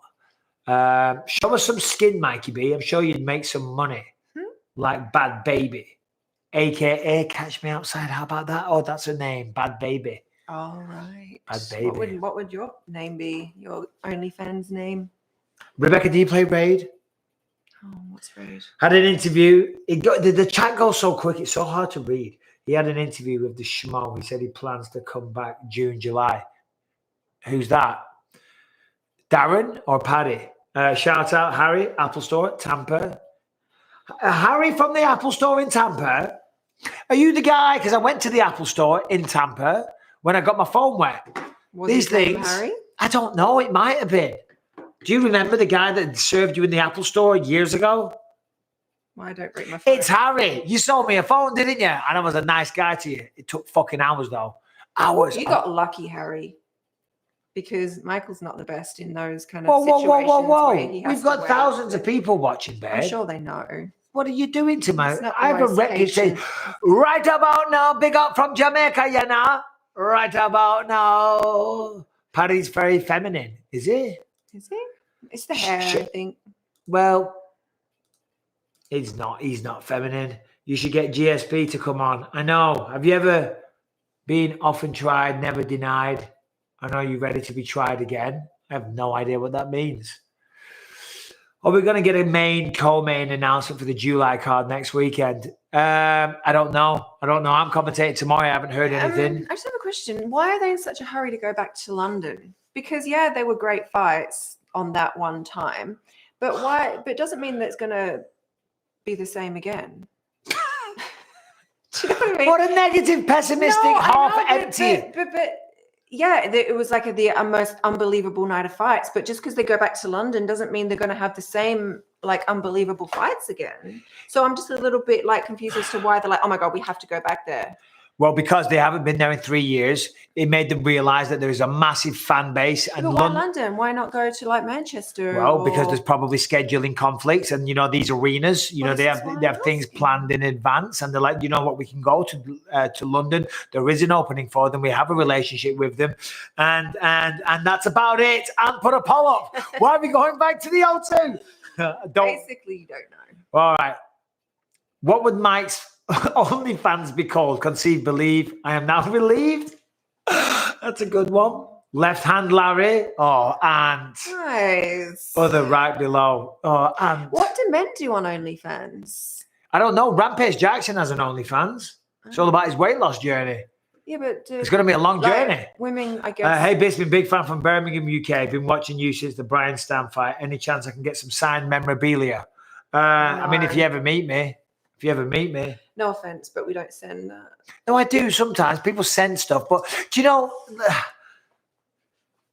Listen, here's the thing. I get so many people and I try to interact, and I love this interaction, and I respond to DMs here and there, and you know, and I'm so appreciative for the support and the support I've had over the years. I really am. But so many people message me and say, "Oh, can you send me a signed something this?"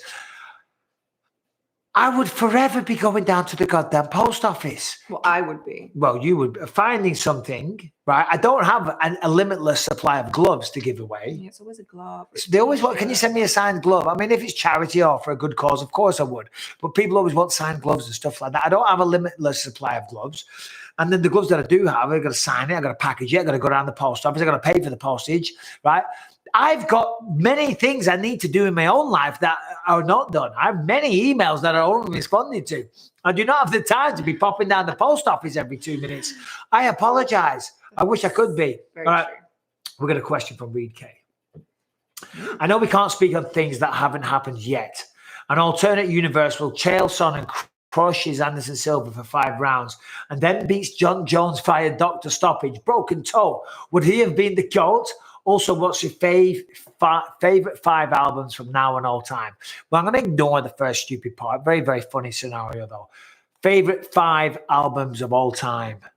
I'm not really an album guy, but what are yours, babe? What do you mean album? Like, music albums. Yeah, but what do you mean I'm not an album guy? Well, I would say one of yours. It has to be like an Eminem or something like that. No, Eminem. Give me. No, you think, you know. Yeah, no, I know. Like one of the, like, or Jay-Z or something. I like NWA Straight Outta Compton. That would be one of my favorite albums of all time. Yes, it would. And you tried to make me feel stupid for saying Eminem, and then you come out with that. Yeah. What's your favorite? The Doors? Yeah. Pearl Jam, Black? Is that the album or is that the song? No, that's the song. What's the album? 10. Pearl Jam. I like a bit of Pearl Jam. See, when I was younger, I used to be into the DJing and the EDM or the house music, whatever you want to call it. So nothing else really got to look at. And then I was not allowed to play anything other than whatever music you were DJing at the time, or a mix that you'd done that weekend that had to get played a lot, like first thing in the morning. Yeah, well, anyway. 6 a.m. We're going to go through a few more of these and then we're going to shut this one down. We've got 3,300 people on. Thank you all for interacting. We really appreciate you. We love the feedback. Hi, Mike. Do you think if Wonderboy gets his takedown defense and ground game sorted, he could be a champion? He could be. The problem is for Wonderboy that his times, you know, he's getting on. I love Stephen. He's such a great guy, such a great martial artist, one of the best human beings you'll ever meet. But he's running out of time, isn't he? You know, yeah. That's not nice. No, he's pushing 40, babe. That's all. I'm not being mean.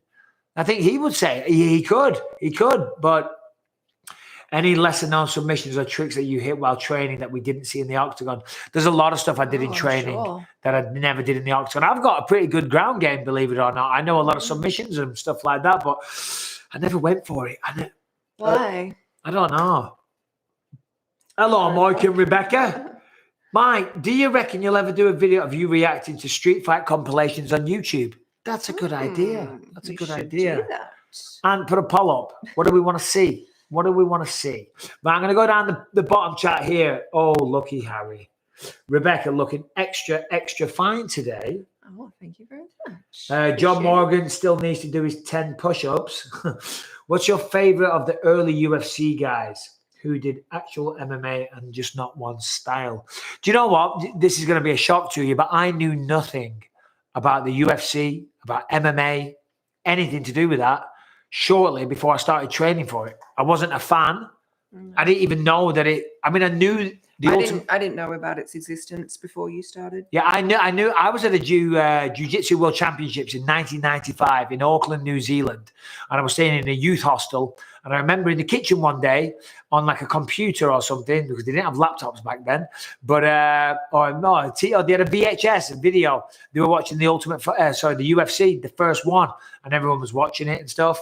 And that was about it. That's all I knew about it. And then it kind of went out of my existence ever since then. And then this old sensei of mine, when I wanted to do something with my life and I wanted to get my shit together, told me all about it. He told me about the explosion of MMA in Pride and the UFC. I said, there's money to be made. So I said, right, fuck it. Let's go. So I couldn't answer that question to who my favorite guy was because I never had one. Let's have a look. What video would you be interested in? Mike reacting to his old shit talk, 32%. Mike reacting to movie fights, 3%. Mike reacting to street fights. That's a better one. 49%. Member. Oh, we've got a member here. Welcome. Jim Robinson, what's up, member? You're a conceiver. Like the emoji up there. What's up, brother? So, Mike, ever thought about doing any grappling competitions? Yes. I used to do a lot of grappling competitions, didn't I, babe? Yeah, you did. And I don't have knees now. He has got no knees. I've got no And knees. he's not flexible. Because he doesn't stretch. I stretch every goddamn day. I said that because all you ever say is just... I know, but like, you know, if you put a shirt and tie on, and you put your collar up, like tomorrow when I'm at the UFC and I go in and I get my suit on and I put my tie on and you have the collar up, I can't get my hands back here to put it down. Do you know what I mean? So I'm working on my flexibility and stuff like that. But I have no knees. He's got no knees. So it's hard when you got no knees. Like when I go on said knees, it's very uncomfortable. So Mikey B, I watch all your content. Love the show. Stefan Allen, give me a shout out for the Canadian business. Pinnacle Marketing and Pinnacle Finance Canada. Hey guys, listen. Are you looking for financial advice? Well, if you are, you want to go to the top guys. You could say that you want to go to the pinnacle of financing and marketing, okay? And that's why Pinnacle Marketing and Finance Canada covers all your financial needs. www. How's that? They got a cheap hat. They got a good one. Joshua Ryman. Big up yourself, Joshua. We got the members in the house. We got the members. It was YouTube reached out to us and was telling us that we should do this. And I was very, very unsure about it. But I didn't even know it was a thing. I didn't even know it was a thing. I didn't know it was a thing. Didn't even know it was a thing. Didn't know. Did you know? Right here. Where? Oh, it won. It was. I love you, Mike. You've helped me through my day a lot. Aw. Well, thank you, Marley Cummins. Someone says, Rebecca, why does Mike still gel his hair like an 8-year-old boy racer? Why do you do that? Serious question. I've asked him many, many times, Michael, you should see the amount of gel he uses. He goes through a lot of gel. He doesn't need to use You're that. never coming on a live again. You know, I'm put a poll up. You can dish it out, but you you gotta learn to take it. Oh, you're loving this, aren't you? Yes. You're loving this. Coming on here and talking shit. Oh yeah. To the B. I'm bullying you. You Is are. this what bullying is? Yeah. Oh, I'm sorry. We're gonna have an argument. We're going back to the sushi and we're driving through red lights. You're making a fool out of me in front of 3,200 people. You're probably on your knees a lot in your younger days. Days? Why am I talking like this? You're on your knees a lot in your younger days. Younger days. Is that like South African, mate? I don't think so. I don't know what that is. It's not South African, mate. Can Ronnie O'Sullivan win a 7th world title? You know, any snooker fans out there? And put a poll up. Can Ronnie O'Sullivan win a 7th world title? That was snooker. Because we snooker. It is we snooker. Is Rebecca right? Can Mike dish it out? Oh yeah, you would put that up, wouldn't you? Ronnie O'Sullivan this morning, and shout out We Snooker to give them a follow. This morning, I saw on BBC News about Ronnie O'Sullivan going for the world title, and I thought to myself, wow, Ronnie O'Sullivan still going strong after all these years, still at the top of his game in snooker. And then I thought to myself, well, snooker is one of those things. You'll probably be really good at snooker when you're 80. Do you think he needs to stretch to limber up before a snooker game? You never know. Maybe. Ronnie, You like a good stretch, Ronnie. Would you have taken part in one night tournament? Well, listen, I did. I did these. And I'm going to do a video on this. Knockdown Sport Budo. It was kind of like the UFC, but not as big. And the rules weren't as savage or extreme, but it was essentially a mixture of fighting. And I had I was fighting grown men. I was only like 16 at the time. And I had like 4 or 5 fights in one night and won it on multiple occasions, didn't I, babe? Yes. Lost a few as well. Mikey loved the content stand-up. Kill the rats. Rebecca is right. Yes. I know. They're rats, darling. They're disgusting. I know. You're telling me not to kill the cockroaches next. You're letting all the secrets out. You say we've got rats. You say we've got cockroaches. Do some bloody housework, woman. Jesus Christ. If we've got rats and cockroaches, you're the woman of the house. Why you don't point at me? How long until you think you and Harrington and Brian go hunting with Anthony Smith? Yeah, on the podcast, we're talking about going hunting. It's probably never going to happen. No, I want to do it. Don't get then. When do I have the time to just go on a little mission down to Nebraska? Oh, is that really? Yeah, he lives in Nebraska. I don't have time. Maybe you guys could meet at a central location. Yeah, but that's not the central location. Won't be hooked up with all these boys and all the people with the hunting stuff. Do you know what I mean? Sure. I've got so much travel coming up this year. I've got Tales from the Octagon. I'm going Australia. I'm going New Zealand. I'm going bloody England. I'm going Bulgaria. I'm going France. I've got a holiday to fit in there somewhere. What's the poll? Can Ronnie win another 7th title? 48% yes. How many people know who Ronnie Sullivan is? Would you have taken part? We did that one. All right, I'm going to go down the bottom. I know you've missed some. I know I saw one before and you haven't answered it. I don't know where it's You would not shoot a deer, Mike. Never. He would not. I wouldn't.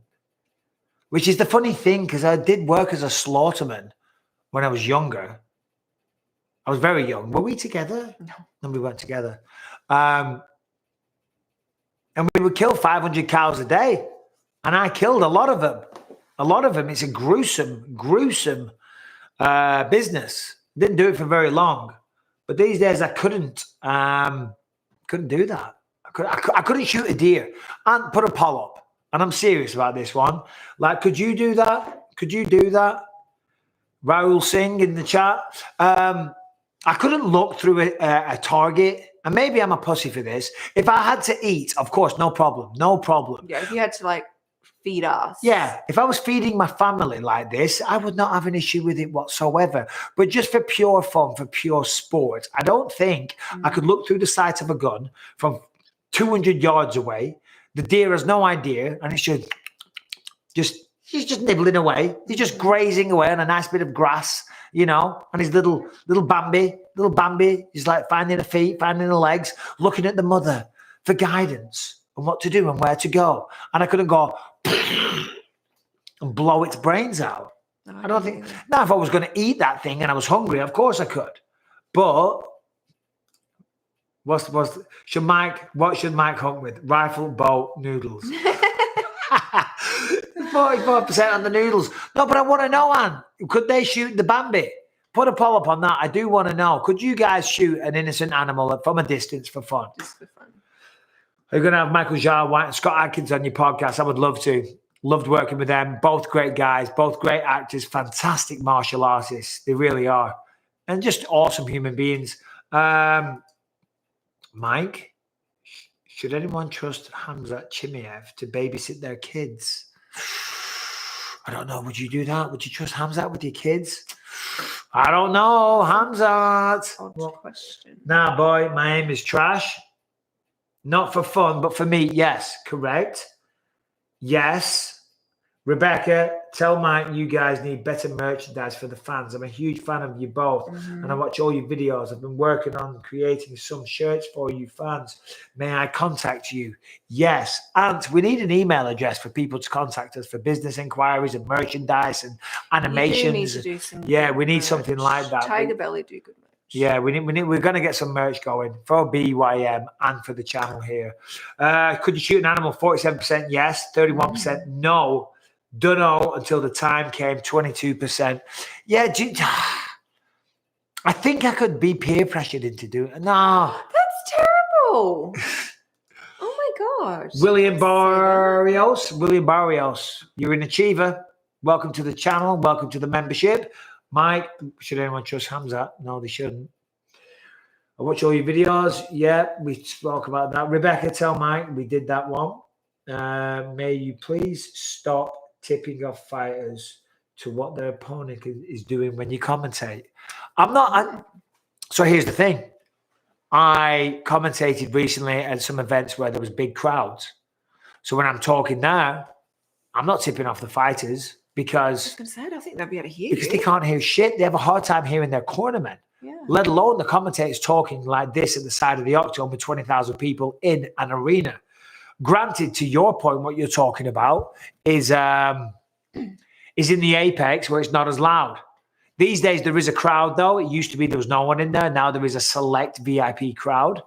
But you have to commentate on what's happening. You can't not say what's happening because the opponent might hear. That's a bit silly. You took the words right out of my mouth. That's what I was going to say. I'm talking to the audience, you know, and that's what we have to do. Zabit has quit MMA to become a doctor. Really? Is that true? Wow. How about that? Who? Zabit. Magomed Sharipov? Zabit Nurmagomedov? Zabit Nurmagomedov Sharipov? What is his name? Zabit. That's it. 2 syllables. Harrington is a concern. Serial killer material. He is. Yeah. Yeah, he is. He should be on a database Harrington for sure. Is a concern. Be careful on the hunting trip, Mike. It's you and Smith who need to be worried, not the deer. Oh, that is hilarious. The satisfied customer. That is funny. That is funny. Not a hunting type thing, but in a person podcast with a bunch of things to do, there would be jokes and a lot of content. Oh, I'm also looking forward to merch. Yeah, there would be some good stuff there. Smash Jake Paul. Nah, you're good. Would you fight Dan Hardy? Loser doesn't go back on YouTube. Hope you win. Well, it wouldn't be a fight. It'd just be me slapping him down and just like telling him to stop taking himself so seriously. That's all that would be. Big up yourself, Dan. Having a laugh, having a laugh, having a laugh. And Rebecca, admit it, you would marry Connor if he chose you. McGregor? Yeah. He's a child. He's not a child. He's a child. Hold on, stop. How old is he? Is he even in his 30s? Yeah, he's like 34, I think. Oh my gosh, guys. 32. Guys, please. No, can I just say something? Yeah, you can. So the only reason you're saying you wouldn't marry Connor is because he's a child. You got to do better than that. What's the main reason you wouldn't marry Connor? What's the main reason I wouldn't marry Connor? Okay, well, there's a pretty big reason set right here. Well, yeah. He does absolutely nothing for me and he's too Well, there you short. go. Too short. There you go. That's what I was looking for. You don't like short men, do you? It's not that I don't like them. I just prefer... Tall, handsome, hell of a jawline, great hair, too much hair gel, one eye, no knees, scars on the neck, annoying voice, and goes for fucking hours and hours and hours on lives on YouTube. That's your type. Love it. Yeah. She's like, what am I doing with this guy? Why am I with this guy? How tall is Rebecca? How tall are you, babe? 5'6". 5'6". What is Mikey B dropping a new mix? I know I've got to do one. Yeah, he should. And I keep saying, but he can't figure it out. He needs to live stream it. I think that would do pretty good. Yeah, I do mixes for you, don't I, babe? You've done 1 or 2. I've done a few. Yes. Shorty Pants. Come to Liverpool, Mike. Do a live show. I will do. Just pay for a super question, and it never popped up. I know. If Michael Jai White had a competitive MMA career, would he have been a champ? That comes from Dale Sedgwick. A lot of Sedgwicks today. Yeah, and she's a Sidwick. I'm Sidwick. Sidwick and a Sedgwick. Yeah. 3,170 people, still going strong. I think Michael Jai White could have.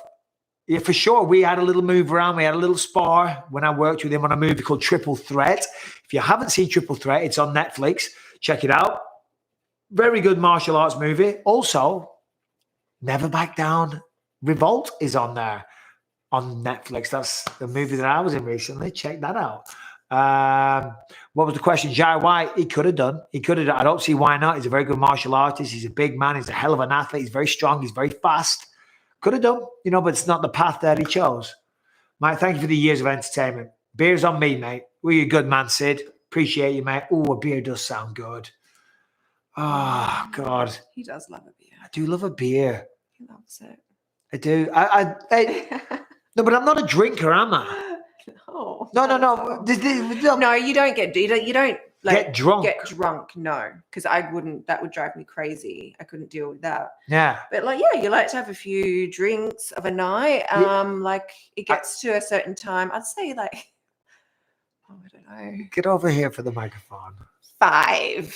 Yeah, Can be earlier. I'm like, let's have a beer. But it's like 1 or 2 and that's it. Do you know what I mean? I live in Can California. we talk about the size of the can though? It's a big can. Go get one. No. No, we live in California.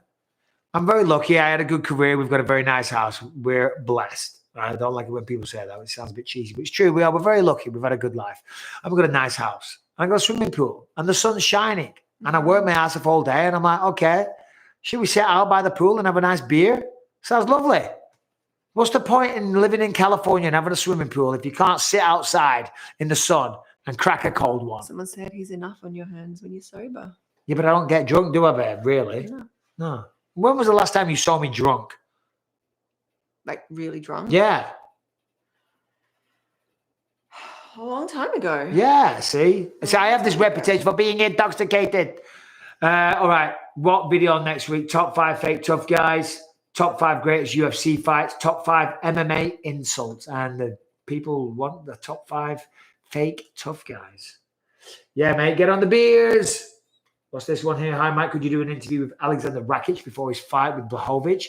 Yeah, I will actually. I'll reach out to him because I've had him on the podcast a couple of times. Good guy. I'd have to do it on a Thursday because him and Anthony Smith might not play nicely. Someone said, Mike, I think I live across the street from you. Oh, really? Well, pop over. Come say hi. Someone says, what's my beer of choice? Sapporo. Very fancy with a Japanese beer. Anyway, guys, we've been going for a while here. So if you click on that, does it bring up all the super chats? No, that arrow, because I feel like there No, was it doesn't. some that you've missed. Yeah, it doesn't. Okay. Anyway, all right, guys, I'm going to go. We're going to go. We apologize. We've been going on for a while. Sorry if I missed any questions. Do you ever worry about losing your other eye? Well, the reason I stopped fighting is because of that. That's why. That's why I'm not going to fight Jake Paul. That's why I'm not going to fight anyone. That's why I retired.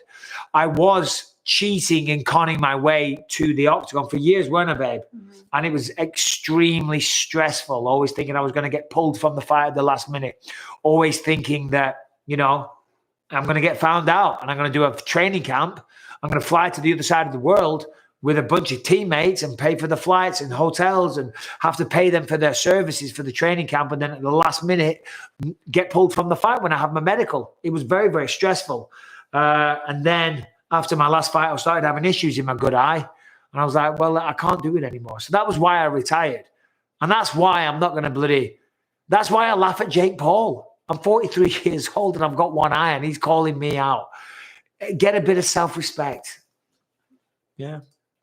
Who would you rather beat up, Jake Paul or Dylan Dennis? Dylan Dennis. 100%. Thanks for the pick at the premiere, Mike. Much love to Rebecca for taking the photo. Oh, well, that's nice. You're welcome. What night? Both midnight. Night. Yeah.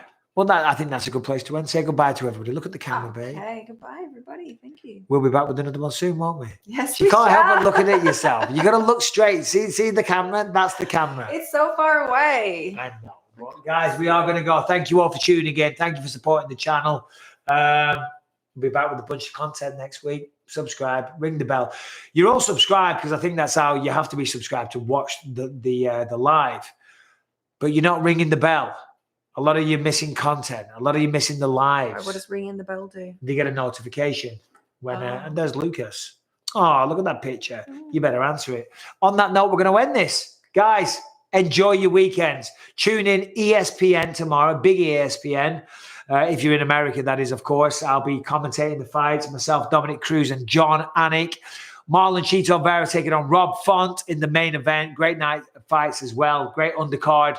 ESPN. Tune in. BT Sport in the UK and wherever else you are in the world. I haven't got a clue how you watch it there. Australia, babe. What do you think? Fox Australia? What? Where did he show the UFC in I have Australia? no idea. We'll find out. You're Australian. You should find out. You work Bye. for them. Bye, everyone.